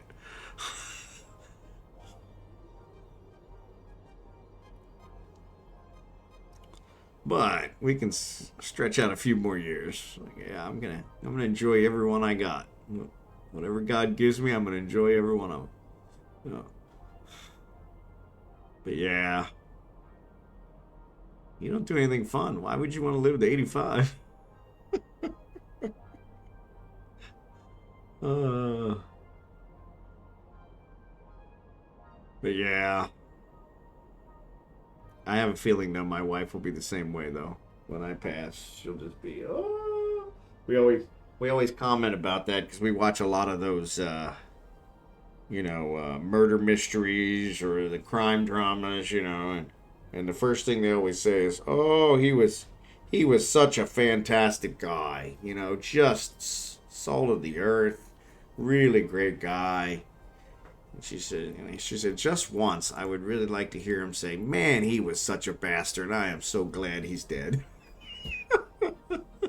But they never do, And so, but she said, yeah, it's kind of funny because I said, well, I'll probably be the first one. But, I'll pass away, and then I'll be the first one that say, man, what a butthead. I am so glad he's gone. And she said, no, that'll be me. I said, yeah, I can see that. But yeah, I have a feeling she'll be the same way as my mom. Be like, oh, like just once it would have been nice for you to show that you cared while I was here, instead of criticizing every single thing I do. But that's what wives are for, right? And that's what wives are for. So that's what wives are for. Ooh. Oh, excuse me.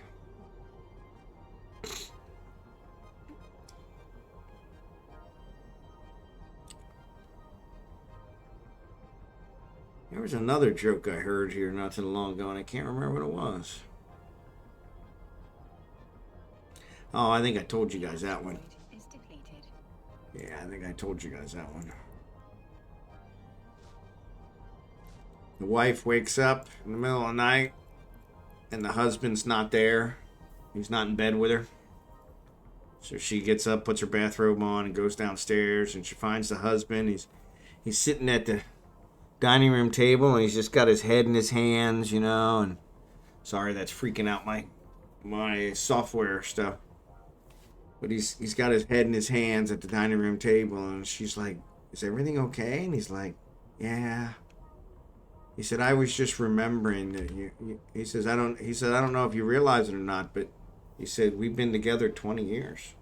This is 20 years from our first date." And she's overwhelmed. She's kind of like, "Wow, I can't believe this guy. He can't remember my birthday, but he remembers that it's 20 years from our first date." And she's like, man, she starts tearing up, and he's sitting there, and he's like, "Do you remember, you know, that on our first date we were in the back of my car and your dad caught us?" She says, yeah, I remember. He said, "Do you remember what he said to me?" And she says, "No, I don't remember what he said." He said, "He told me that I either marry you or he'll make sure that I spend the next 20 years in prison." And she's like, "I can't believe you even remember that." And he says, "Yeah, I would have got out today from prison. I would have been released today. I chose wrong."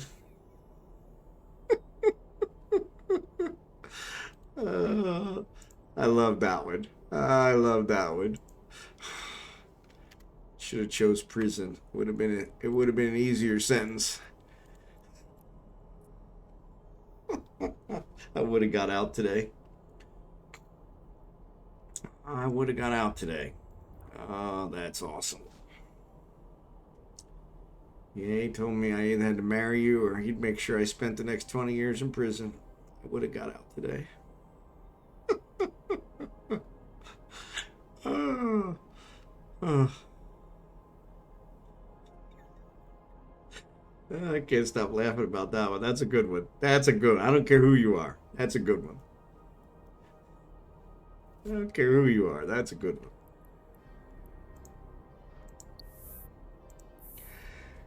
Oh, excuse me. Oh, stop that yawning. Yeah, it's amazing. When I lean forward, it really freaks out that software. Slide back over here so I'm more centered. Of course, I noticed my headphones are kind of cutting out. Every once in a while, the software doesn't find them. So yeah, the green screen got sent a couple weeks ago to the Philippines. So actually, the green screen and the chair got sent at the same time. So yeah, I guess it has been a couple weeks now. So probably need to go out there and make sure they're actually on the ship, that they've actually made it. Actually, I think they're supposed to get on the ship this week. That's one of the problems with Kansas City. Things don't get on a ship right away from Kansas City. They gotta travel to someplace else to get on a ship. Just like us. We want to take a cruise somewhere. We gotta travel someplace else to get on a cruise. Ain't no cruises from Kansas City. Not even a riverboat cruise from Kansas City. Kansas River isn't deep enough. Excuse me, the Missouri River isn't deep enough. Kansas River is a different one. But yeah, it's kind of funny. Yeah, I would have got out today. It's a good one.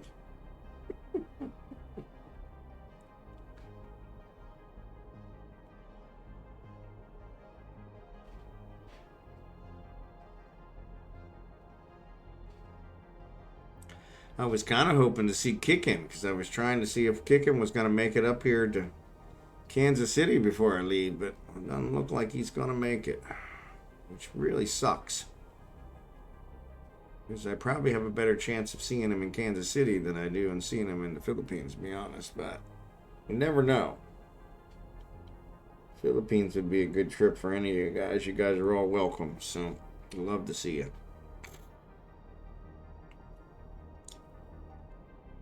Love to see you.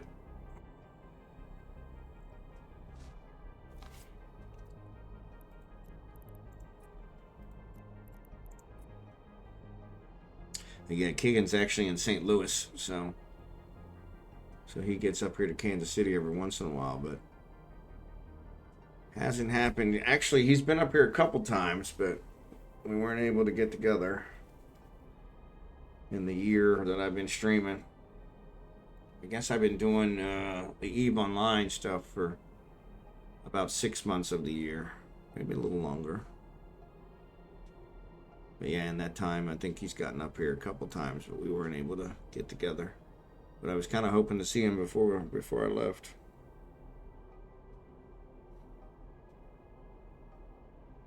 Always enjoy seeing my viewers. Can't do better than that. That's pretty awesome. So.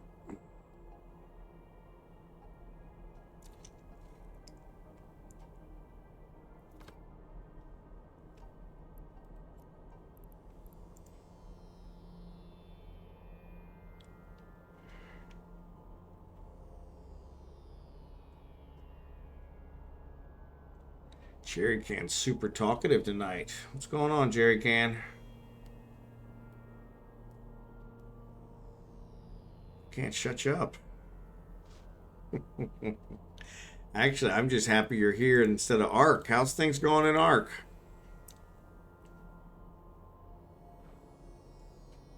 Did you get bored with it yet? Have you bred every animal there is? Every dinosaur there is? I think that's what happened with mine is... Actually, no. I think I bred the breeding Anky's still okay. Yeah, I think I bred the pterodactyls, and then when I figured out, because it was early, that I couldn't fly on them, I couldn't use them as a mount, then I was like, well, screw this. I was so looking forward to that. Ooh. I need to give it another try. It's been quite a while.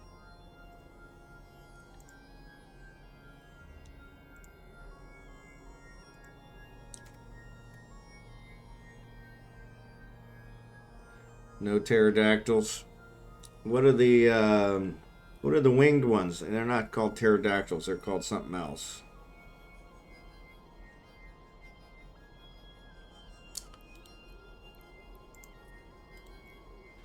Pterodons. There you go. Yeah. I was calling them pterodactyls. That's not right. Yeah. Yeah, I actually, I took forever because it was early. It was when it first came out. And I got one, and I finally got it captured.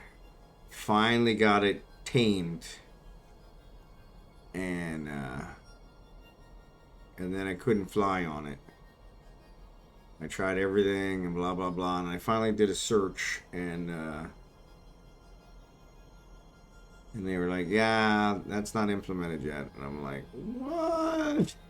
And I mean, it took a long time to get him tamed. I tried, and it was probably like my 5th or 6th one. Because every one took so long to tame them that it would either time out, or the server would disconnect me, or I'd fall asleep, or... I don't know if it still works the same way, but you had to knock them out with either, well, club them or use the sleeping berries, and then you had to feed them to get them tamed. And so they ate so much that it would take forever to get them to where they were tamed, like hours. And so it was funny because I could never get one tamed. And then when I finally got one, I was so excited. And and I thought, okay, I must be doing something wrong. So let me try this. And then I finally did a search, and they were like, yeah, that hasn't been implemented yet. Because I was thinking, man, this would be so awesome. Fly above the island and just see everything. Oh, so cool.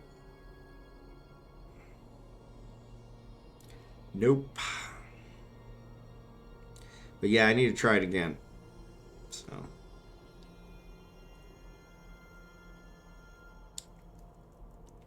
It's come a long way. The other thing was we set up our own server. And when you set up the server, so the nice thing about playing local is your meat and stuff only degrades when you're logged in. Oh man, that chair is not good. My rear end is starting to feel it. But yeah, your meat would only degrade when you're logged in. And so that was kind of nice.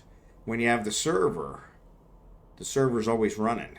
So even if you're not logged in, the meat would degrade, everything. So no matter what we did, it all degraded before we could ever use it. Which was just defeated the whole purpose. But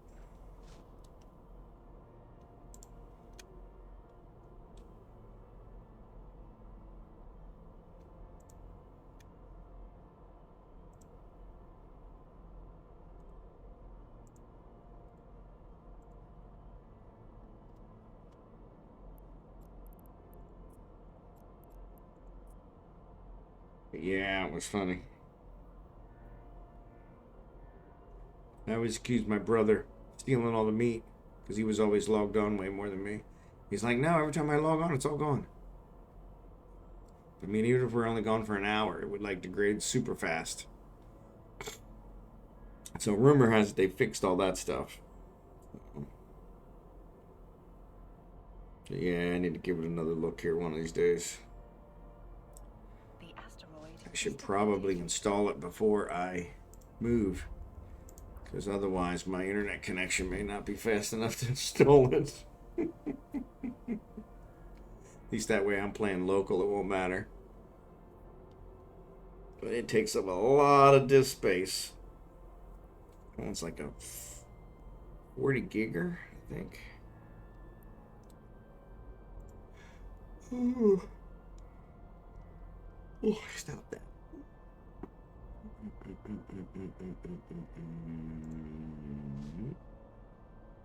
Oh my goodness. Ark Survival Evolved is 128 gig install. Ark Survival of the Fittest is 68 gig. See, I don't think I played Survival of the Fittest yet.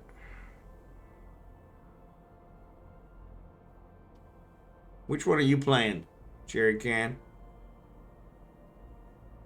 Survival Evolved or Survival of the Fittest? Or one of the other ones? Maybe it's one of the other ones. Ascended. Okay. Yep.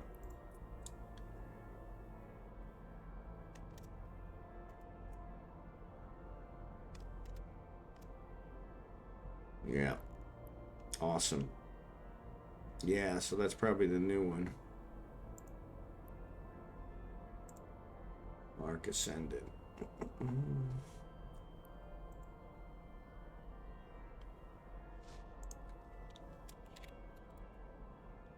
Survival Ascended, yep.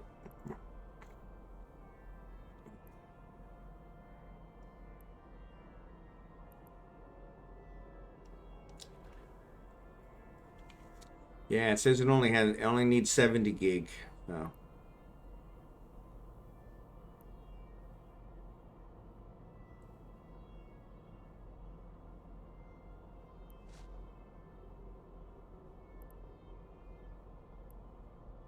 Yeah.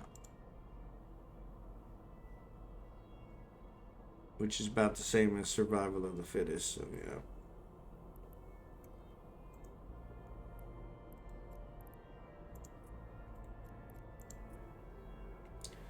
Yeah. I hate when they do that kind of stuff though, where they make a different game rather than fix the original. Like how many of them do you need us to buy, for crying out loud?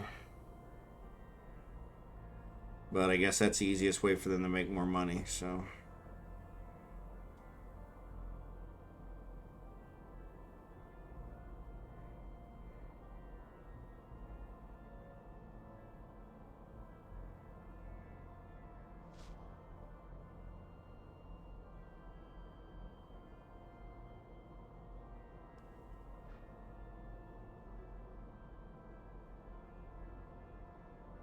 Blitz.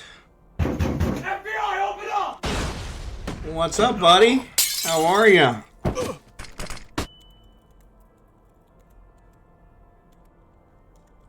Good to see ya. Welcome, Raiders.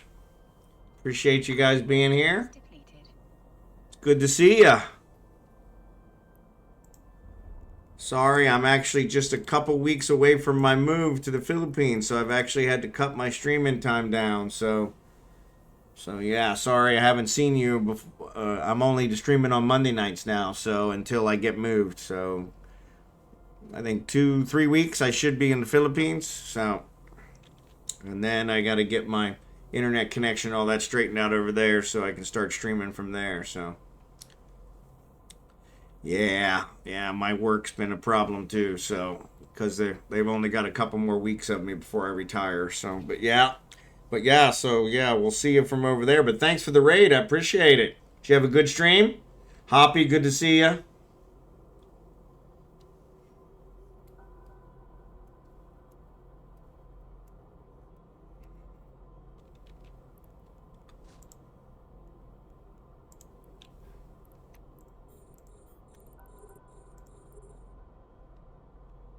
$1.2 Tengu. Excellent. See, that's why I don't fly my Tengu. It's because I'm afraid one of you guys is going to pick me off. Yeah, that's excellent. That's a nice target. That's a nice target. Those things are way expensive. Way expensive. So good job. Good job. Good job. Excellent. Glad to hear it was a productive stream. So yeah, that's good. That's always good. That's always good. Keeps the troops entertained. So Hoppy, thanks for being here. Good to see you.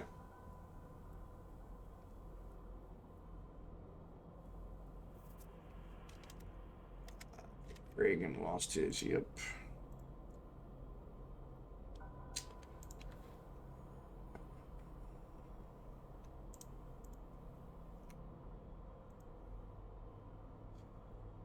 Goes past. Good to see you. Thanks for being here.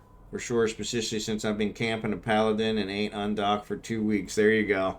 There you go. I hear that. I hear that. Definitely don't want somebody to get a lucky shot on that guy, so. But yeah. Well, I'm glad it was a productive night. That makes it all the better. All the better. Monday night, the reason I'm streaming on Monday nights because that's my viewer mining event night. So, I think I just ran out of space. Oh, no. Thought I heard that sound.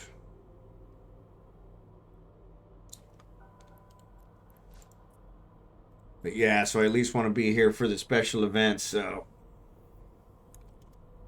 But yeah, we've still got some packing to do and some other stuff, so.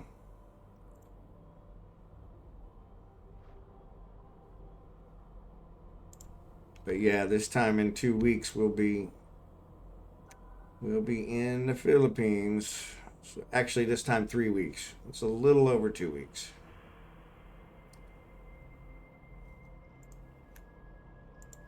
Yeah, so we're getting pretty. I guess excited's one of the emotions. I don't know. We got so many moving parts. I can't keep track of them all. So.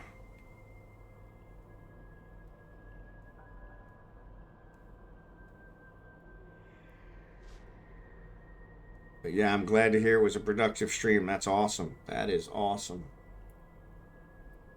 And appreciate the raid. Thanks so much. Thanks so much.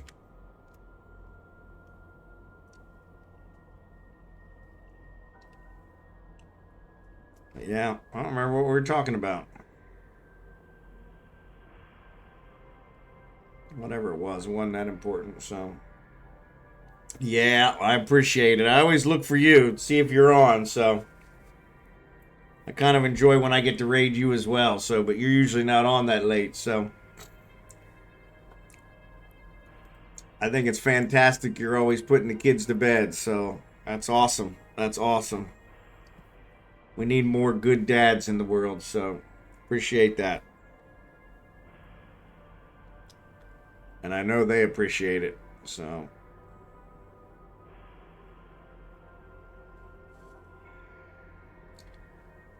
Yep, I bet. All right, give him a big hug for me. We will talk to you later. Thanks, bud. Thanks again for the raid. Have a great week.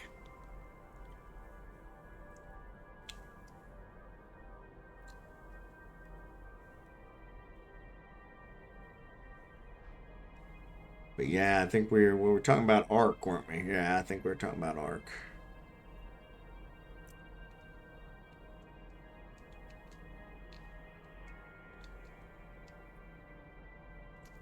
But yeah, my boss actually brought one of my co-workers in this week from Colorado, or he's bringing him in. I think he's coming in tonight.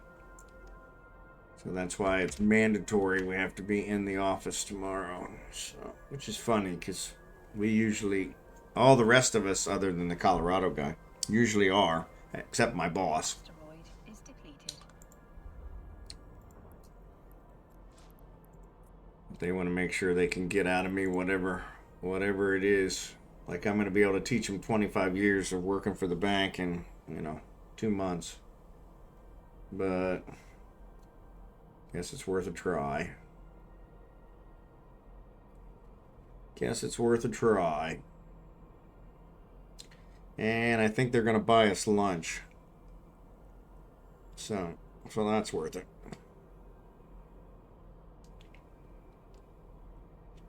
Well, that's worth it.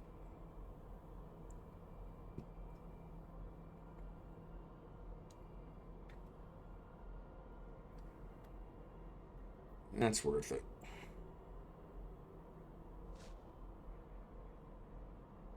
But yeah. Counting down the last couple days. So that'll be good. That'll be good.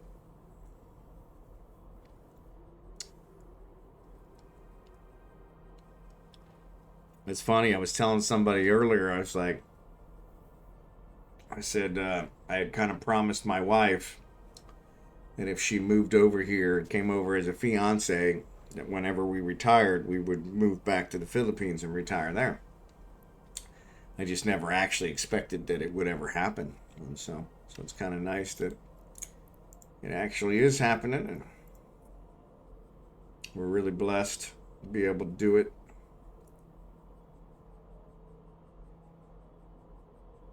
Retire early. I'm only 57, so retiring pretty early by American standards. So most of the guys that I work with at the bank didn't retire until their late 60s, early 70s. So, and several of them passed away shortly after retiring. So definitely didn't want that to happen. So.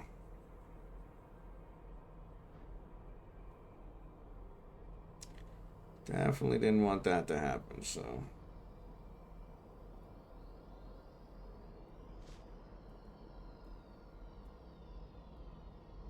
But yeah, we'll be good to, what did I say, not be working for the man anymore. So it's been so long working for the man, I don't know nothing else. So don't know nothing else. It's all I know. And this keyboard's got a bunch of crap in it. Where the heck that came from? I think this is probably the cleanest my desk has ever been.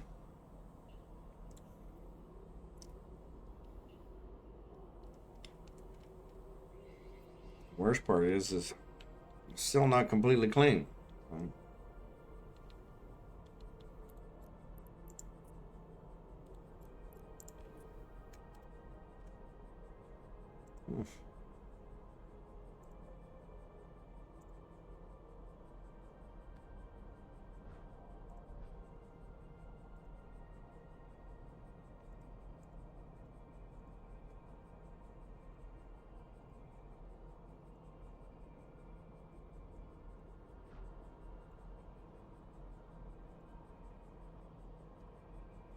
droid is depleted.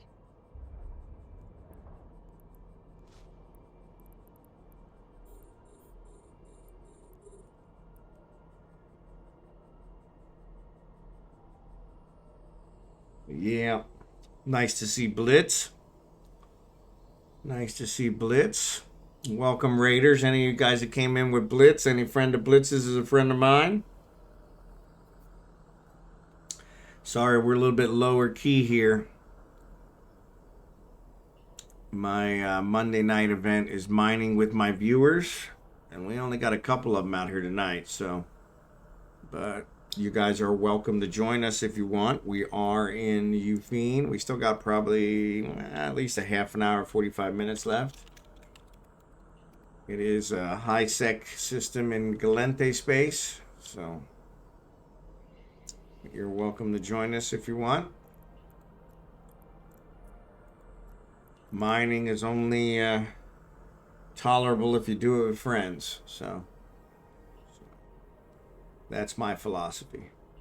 It's necessary, but it's only tolerable if you do it with friends, especially for an industrialist like me. So.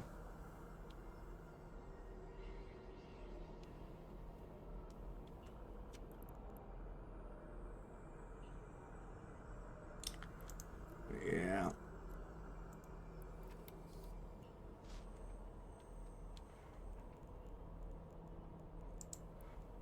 Oh, I do have jobs. Oh, my Helioses are done. Awesome sauce. Yeah, we'll save them. Tomorrow's, actually, I probably won't get to play tomorrow. I was going to say tomorrow's, Air Dailies might be,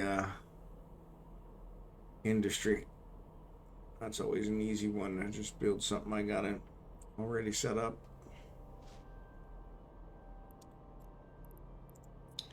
I think I'm 2 from the big prize, so I want to try and get there before the vacation starts. Before the relocation starts. So, and for those of you who don't know, I'm moving. My wife and I are retiring and moving to the Philippines in just under 3 weeks. So, and I'm going to continue to stream from the Philippines, trying to do the same time zone, time frame, give or take an hour or so. But so that'll be a drastically different switch from my side. The Philippines is about 13 hours ahead of where I'm at now, so here in Kansas City. So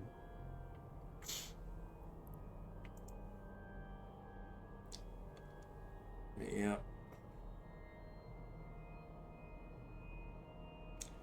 I see Morty's out there, Rushlock's out there, Jedi Saber's out there. Got a lot of you guys out there. Appreciate you guys being here. Thanks. Zide is out there. Excellent. Yeah, appreciate you guys being here.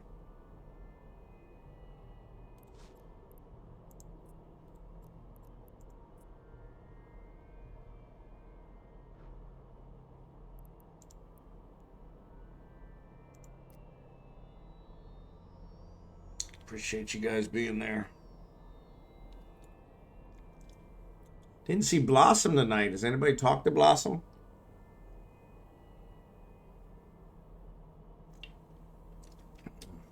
You know, I didn't post it.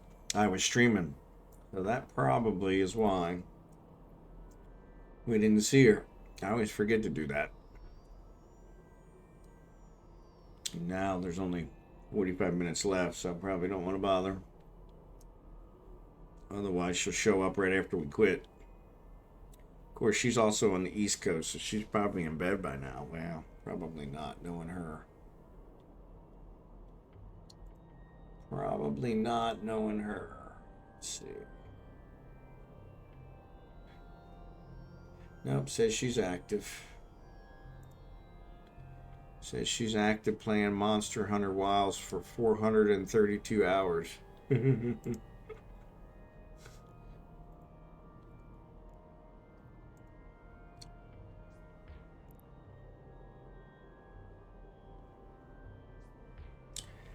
432 hours. That's a lot of hours. That's right up there with what we were just talking about to be able to get your get the Plex to be able to pay for 1 month of subscription. It was like 263 hours. Yeah.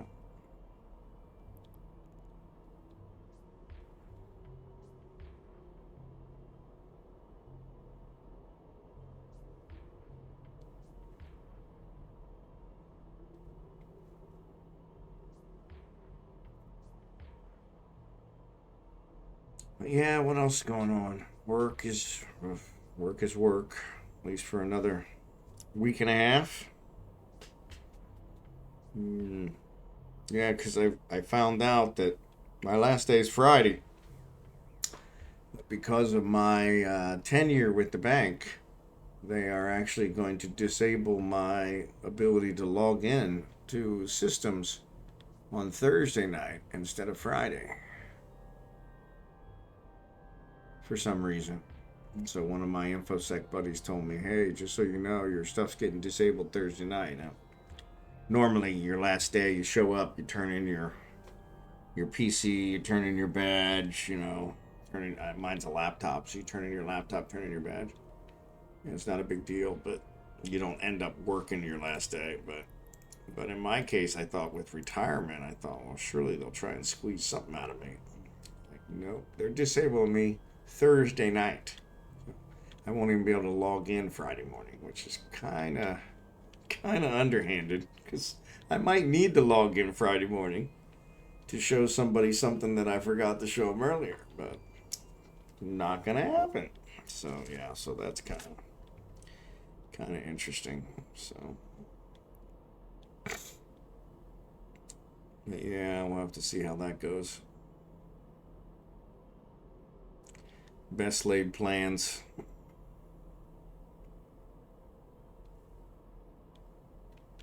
More power to them. Gives me an extra day off, so that I can get paid for. So I'm perfectly fine with that.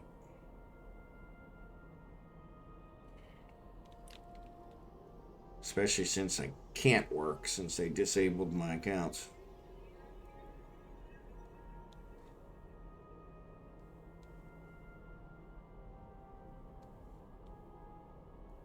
But yeah, I was kind of curious. I was like, why is it getting disabled so early? But yeah, they said it had something to do with the amount of years I had with the bank. That's why. So that makes me more likely to try something? I don't think so. I think it would have exactly the opposite effect. Like, after 25 years, I know that it ain't worth it, you know?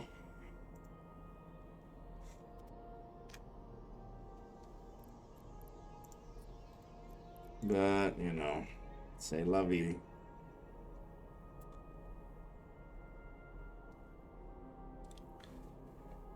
They mean well. Yeah, so I gotta figure out what I'm gonna do for the rest of Friday. Actually, I'll probably be driving my wife in those days because we'll probably be. I'm hoping to be down to one car by then. I'm hoping to have sold my car by then. But though, I will have the rental car at that point, so I guess she could still drive. Yeah.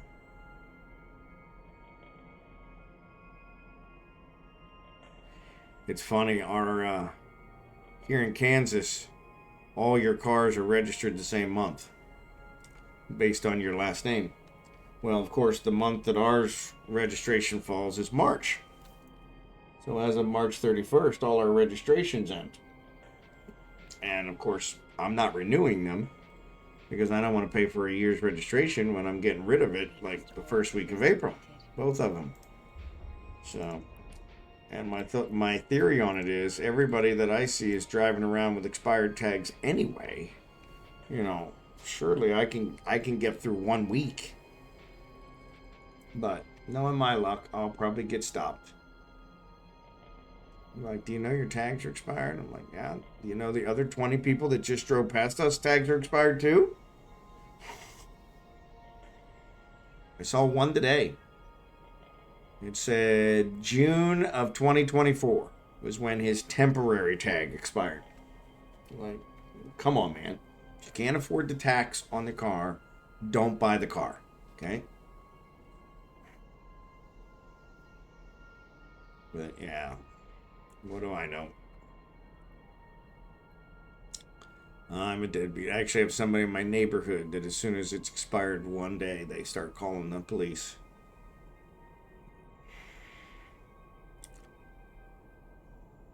Citizen of the Year. You know, so we'll see how that works out for him this year. So I'm like, yeah, sorry.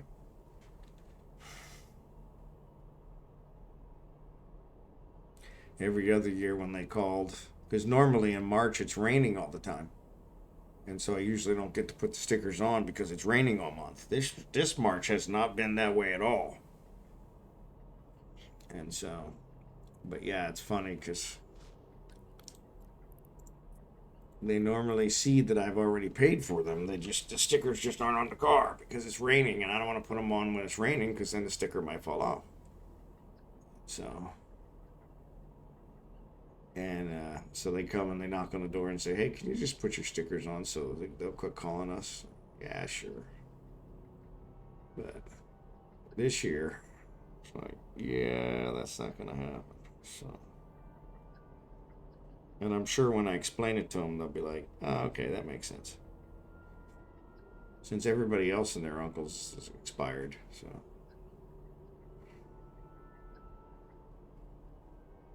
The asteroid is depleted.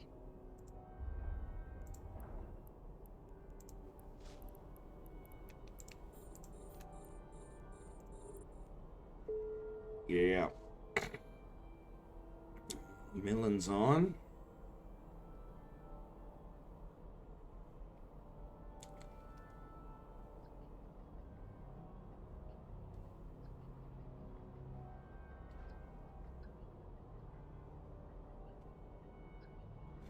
What's up, Millen? I don't know if you heard me.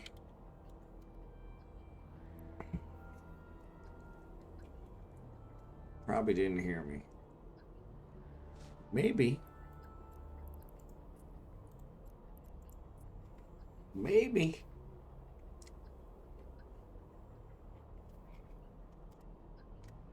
Oh my goodness. It's like everyone I target is gone.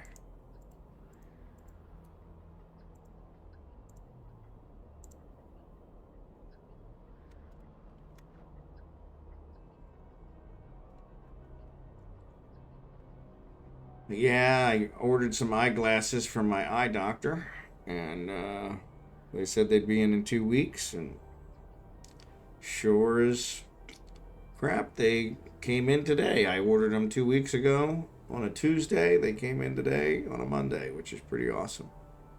And they were perfect. I figured, well, I may as well use the insurance before it runs out. Unfortunately, with my eyes, I shouldn't say well, not unfortunately, fortunately for my eye, they never change. My prescription doesn't change but maybe once every 10 years. And so I had my eyes checked 4 years ago, 2021. And he actually he changed it a very minute fraction just so he said it would seem like he's earning the money that I'm paying him or that the insurance company's paying him. He said, yeah, it really didn't need to be changed. But yeah, they won't make you glasses unless you've had your eyes prescription done in the last year. So it's like, so the insurance covers it. But yeah, turns out the insurance would pay for 2 pairs of glasses since I haven't gotten glasses in 4 or 5 years. And so I went ahead and got 2 pairs. And so I figured that way, stock up. Because that was one of the other ones I thought, well, I got these in 2021. I couldn't even tell you where my backup pair is. So if something was to happen and they were to get broken, I don't know what I would do. So this way, now I got 3 pair. So that was definitely worth it. But yeah, I picked those up today, and that worked out good. Everything's coming together. coming together. Now if I can just get the rest of the stuff in my office packed up. And get all this trash out. I found more trash than I thought I ever had. Unfortunately, it seems I collect too much. I don't have any official collections, but it sure seems like I've got a lot of collections.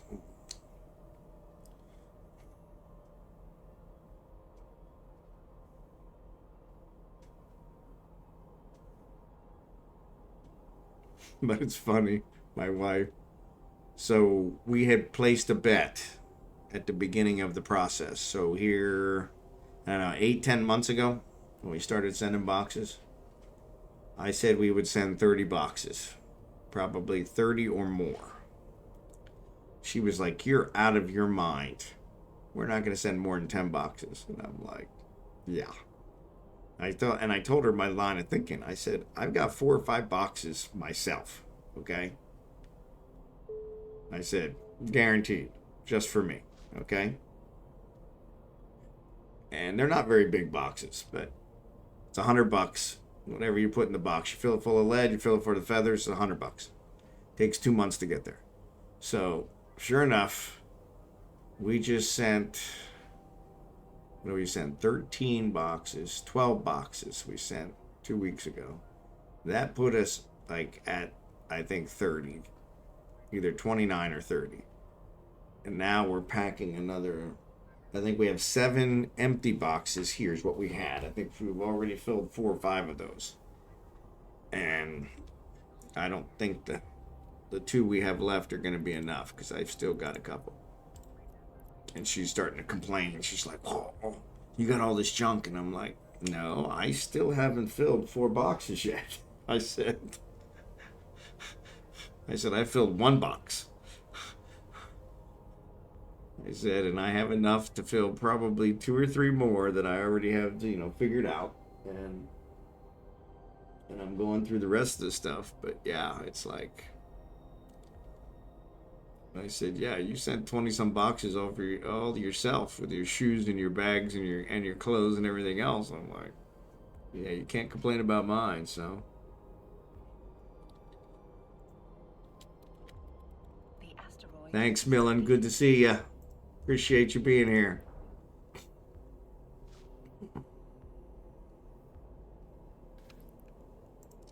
But yeah, he said in the in-game channel that he's got Twitch on. So.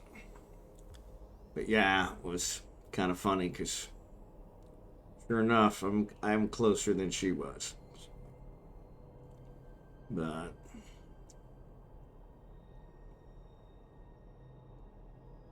I mean, she's got hundreds of pairs of shoes.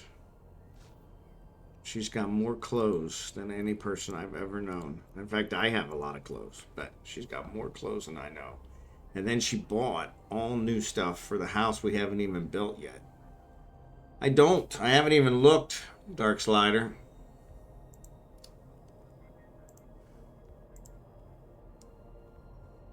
What do you guys think? Chaos is out there.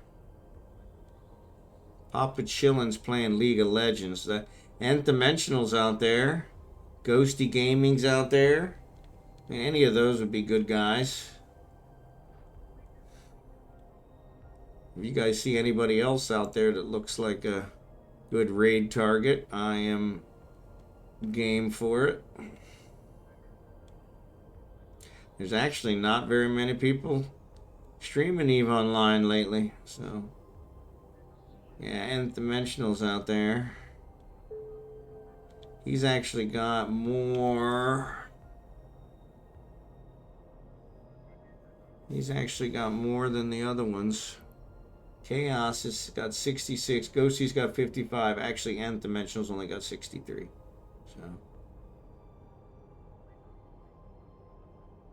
So yeah, Zero Chronos. We rated him.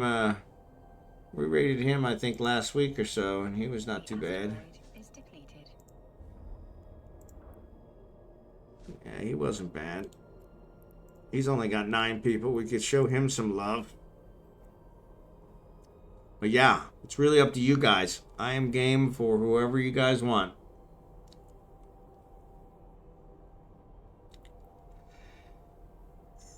It's getting to be almost that time, especially since I'm falling asleep. So, yeah, he does have a good setup.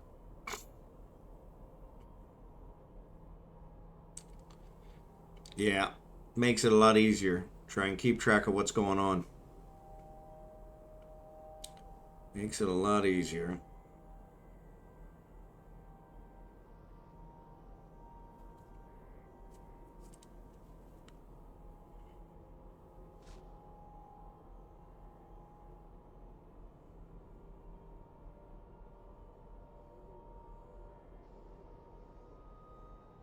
Yeah, so maybe we'll do 0. Give him some love since he's only got a couple. And know how he feels. My goodness gracious.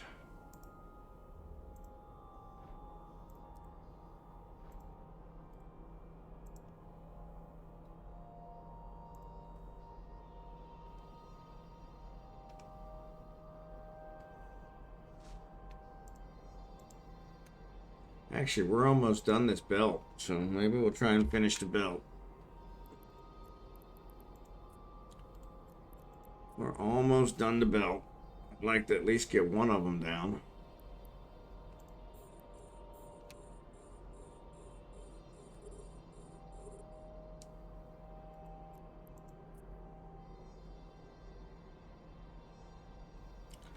Oh, man. Oh, this chair is not a good chair. I mean, it's not as bad as like a dining room table chair, but man, it is not comfortable.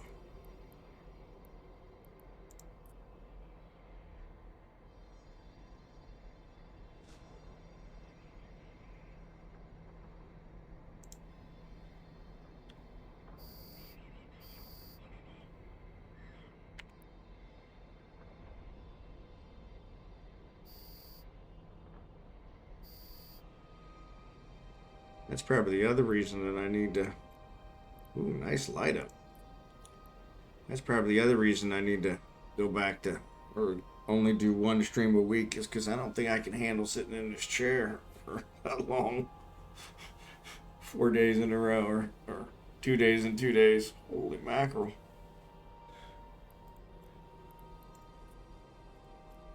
My rear end is hurting already. Of course, it didn't help. I was in it all day. Excuse me. I was in it all day for work as well, so always fun seeing the purple swarm of fleet drones go after the rats. Yeah. I always enjoy that too. It always makes me think there was a Seinfeld episode where Seinfeld's Uncle Leo, was stealing books at the library or at the bookstore. And he told him, Jerry caught him and he told him, you don't do that. And he says, all the old people do it. It's not a problem. And so then Jerry tattles on him. And so the security guard's like, okay, we'll handle from here. And so he gets on the radio and says, swarm, swarm, swarm. That's what it always makes me think of when I see all the drones rushing for the rats. It's, swarm, swarm, swarm.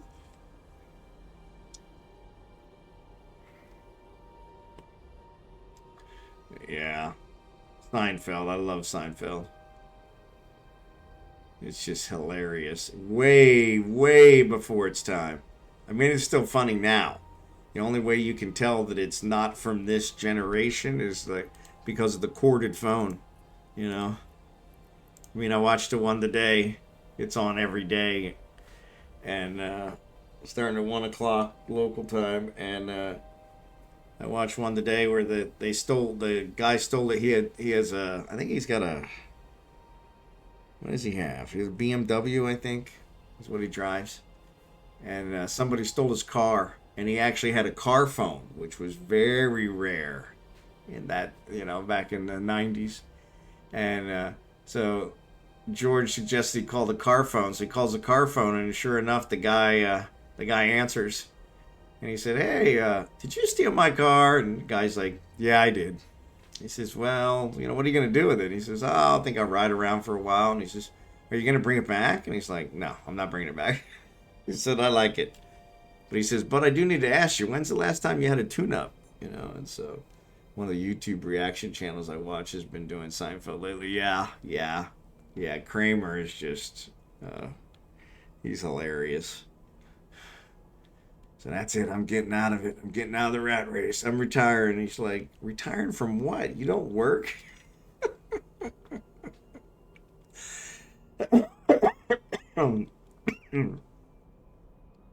But yeah, that's the only way you can actually tell it's from a different generation is because of the corded phone in his apartment. It's like, jokes are still relevant. Excuse me. References are still relevant. It's like, wow. Pretty awesome. Pretty awesome. Ain't a whole lot of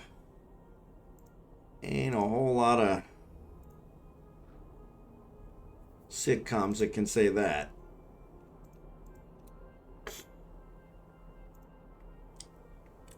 And the aging Mac desktop in the far corner by the window. Yep. Yeah, exactly. Yeah. Which he never uses. You never see him on the computer. Never. Asteroid is depleted. Never see him on the computer. Which is just funny in its own right. Because it's like, "What's up, Morty? Good to see ya. Good to see you, buddy. I saw you in the list. I wasn't sure. You came in with Blitz's Raiders. So appreciate you being here. Always good to see you."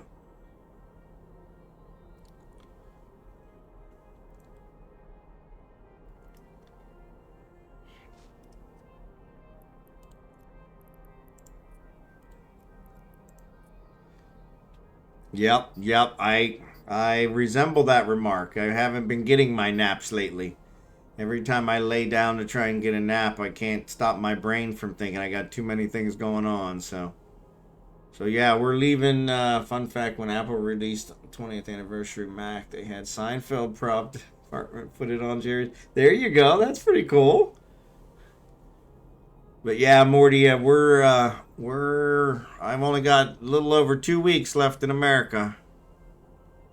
Less than 2 weeks at work. So this time, 3 weeks from now, we'll be in the Philippines. So yeah, it's kind of coming down to the wire. So yeah, I've had to cut back on my streams in order to try and get other stuff done. Actually, in order to try and get sleep. So, what time you in tomorrow? So yeah, I should be there by 8, by 9, Nick. Yeah, I'll be there by 9. So. Yeah, by 9. You're probably closer than no, you're not closer than me. I'm only 10 minutes away, but probably easier for you to get there. Here's a picture of it on Wikipedia. Oh. The asteroid is depleted. You know what, Dark? Give me a second. I'm going to add you to the VIP list. Oop, that wasn't what I wanted.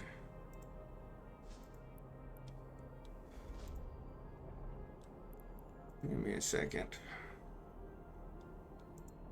Ah, crap. Where is that? Community. Roles Manager. New.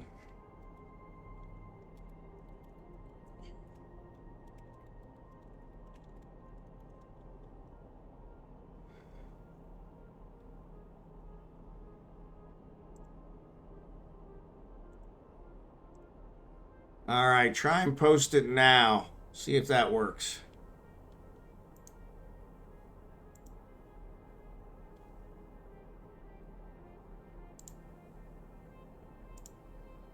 There you go. There you go. Yeah, when I added Blossom as a mod, it opened up some more VIP slots, which I don't know why, but yeah, there it is.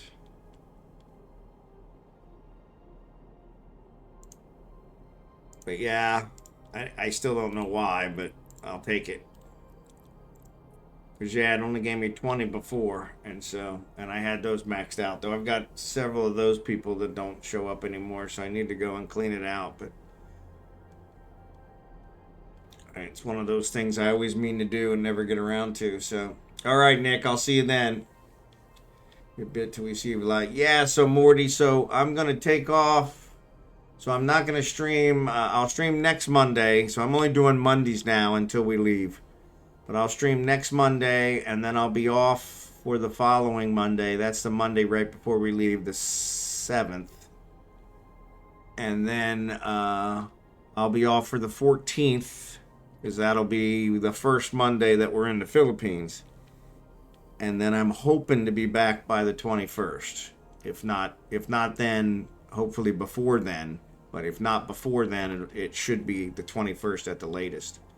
I did find out this week that the internet that I have at the rental place that we're going to be living in until our house gets built is not stream capable. I think it's maxing out at 27 megabits per second. So not quite stream capable, but so I've got to unscrew that and so figure out how we're going to do that. But yeah, basically dial up. Yeah, which is really interesting because it's supposedly satellite, and it's not Starlink, but it's supposedly some local satellite, and it should definitely be faster than that. But that was also Wi-Fi, so my rig is wired, so I might be able to push some more out of that. But even then, 27 is probably not going to get me where I was, enough to stream. So wonder what their cell phone service has in the way of data speed. Yeah, it's really low. But that's why they were like the 27, they were like super ecstatic about the 27. They were like, oh, this is super fast. I'm like, yeah, no, it's not. But yeah, I had to actually talk them through the speed test in order to run the speed test so I could actually get an idea of what we're talking about here to know whether I'm screwed or not. So, but yeah, it was funny because they were like, oh man, that's fast. And I was like, I'm shaking my head to my wife like, and then I did it on my cell phone. I went to the same speed test on my cell phone through Wi-Fi, and it was like 500 megabits per second on Wi-Fi. And so I told her, yeah, that's from the cell phone. So I'm like, yeah. So I'm figuring wired at most, I would get out of that probably about 100, which right now I'm using over 400 megabits per second just for the stream itself. So yeah. So not counting what Eve's burning up. So yeah, so we'll have to figure that out. Supposedly I can upgrade what they have there, and then I'm going to try to get Starlink in there. I'm going to actually try and get it ordered before I leave. But every time I plug in the address, Starlink says it's not a valid address. So I'm going to try and have them do it from the rental. Say use current location, and see if that comes up with something and allows me to at least get it ordered. So, because I think it's in the Philippines, it takes about a month, I think, to get it. So, but yeah, supposedly I have a coworker here that uses the Starlink on his RV, and he said he gets about 500 megabit per second out of it. So I was like, well, that'll work. I don't know that it's going to be the same in the Philippines, so probably not. It's probably based on number of satellites and blah, blah, blah, blah, blah. So, but unfortunately, Starlink won't talk to you until you actually buy it. There's no pre-order customer service. you order it and then customer service will talk to you. But because I can't order it for the valid address, I can't get it ordered. So unless I ordered from my, my house here, it's like, well, that ain't gonna work because I definitely can't carry that big old box with me. So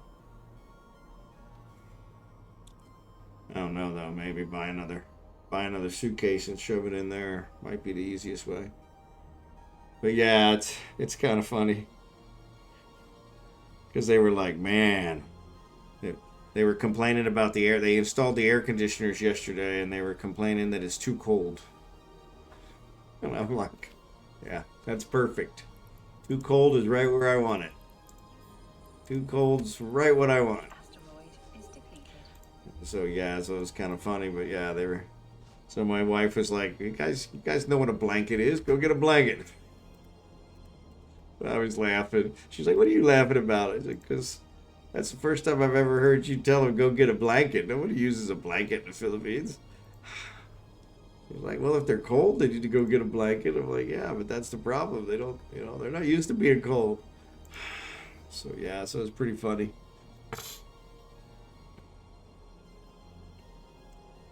She was kind of giving them grief because they had to tell them to go get a blanket.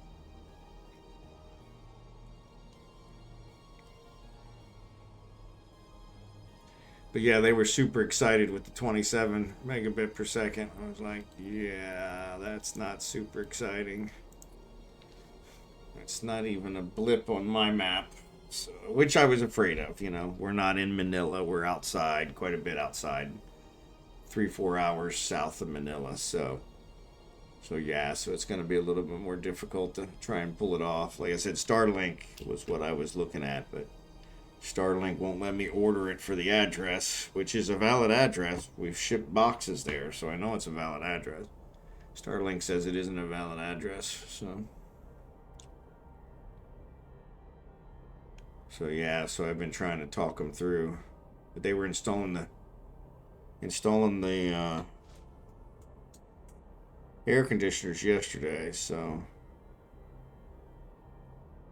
still, other than internet, it's going to be amazing. I'm looking forward to it. I am, in a way. Like I said, I'm so exhausted now that I haven't really had a chance to look forward to it. But yes, I am. It is going to be definitely an interesting lifestyle change. So, but yeah, I've been over there 7-8 times, and so shouldn't be a whole lot of surprises. But probably not until we start building our house. That'll probably be when a lot of the surprises come. But because that'll be new. But yeah. It's going to be interesting. See if I can get it to where I need for the streaming. And I mean, there's people that are streaming over there, so I know it's possible. I may just have to cut down some of my settings in OBS to get it down to where I don't need to have a gigabit connection to stream. So, which will be interesting. So, but yeah, I'm looking forward to getting back online and being able to talk to you guys from there, and kind of prove the whole theory that it is possible. So yeah, and yeah, check out my Discord because I'll be putting updates on there as to the dates and that kind of stuff. Because I'm really hoping to be back somewhere between the 14th and the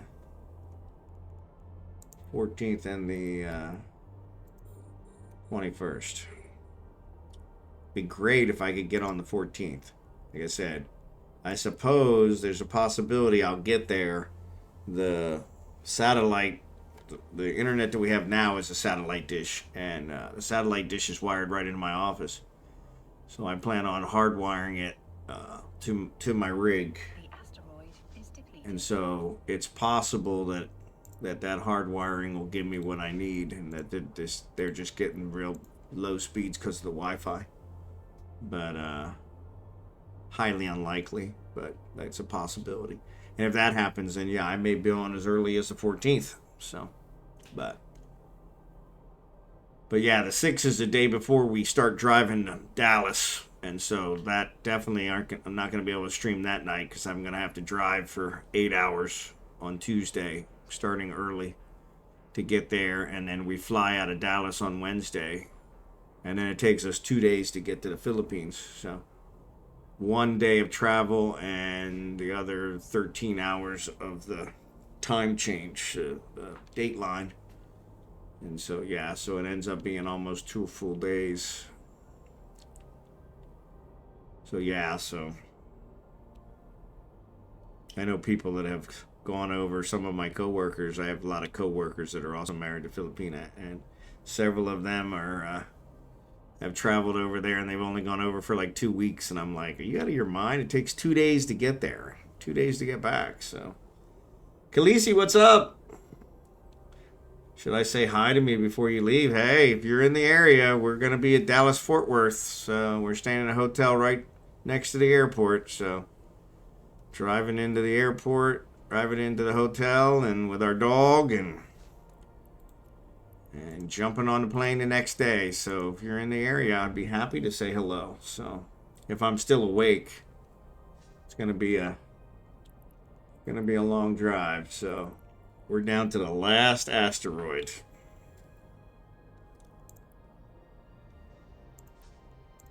The asteroid is depleted. Down to the last asteroid.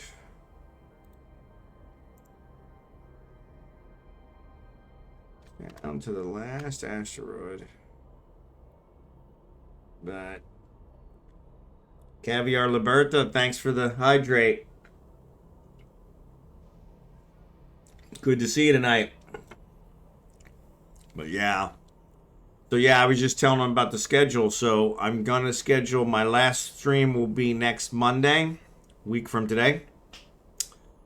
And I think Jackson's planning something special. And that'll be my last American stream.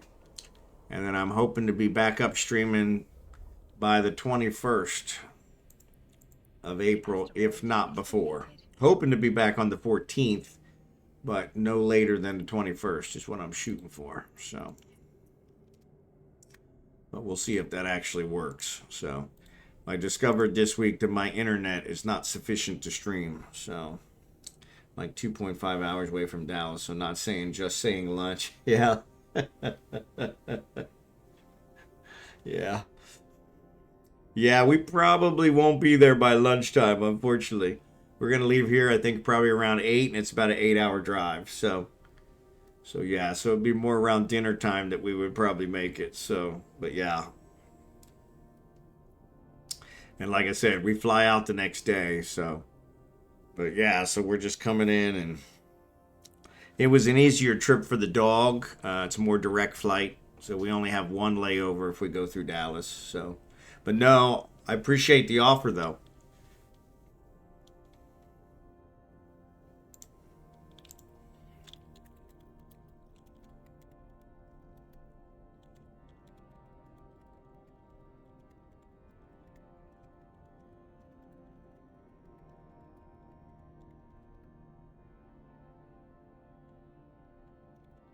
Yep, so I'm actually going to call it a night for tonight. Should have tried to get seats on the dog flight. Yeah, and actually the dog is flying with us. So since we lost the other dog, so for those of you who don't know, one of my dogs died about a month ago. We had to have it put down. This is the smaller dog, so it can actually fly with us. And hopefully she's right on the border of the weight that they allow, so she's on a diet to see if she makes it. But yeah, so we're planning to take her on the plane with us, so she will be flying with us. My wife doesn't want to let her out of her sight since the other dog was lost. She's kind of overcompensating, so. But yeah, so it should be interesting. But anyway, I think we were saying we were gonna go ahead and raid 0 Chronos. So let me get that raid set up. But I appreciate you guys being here. Once again, I will be back next Monday. And unfortunately, I apologize for not streaming more often. But I've got so many things going on and so much I'm trying to get done for this move. And I just don't have it, so. don't have the time, don't have the sleep. As you saw, I've been yawning off and on all night. So, but no, I appreciate you guys being here. Appreciate it. And I'm going to get this raid set up for 0 Chronos X. Nope, that says it doesn't like that. Jerry Can, thanks again for the boost. 0 Chronos X. That's what I put.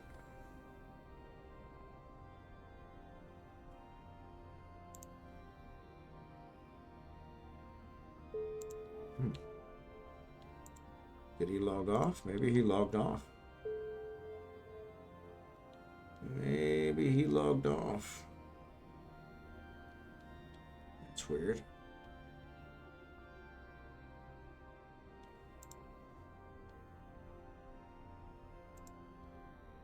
Nope, he's still there.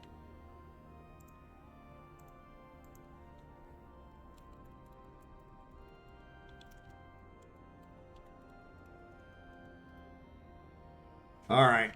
So I don't know. I spelled it exactly the same way I spelled it before.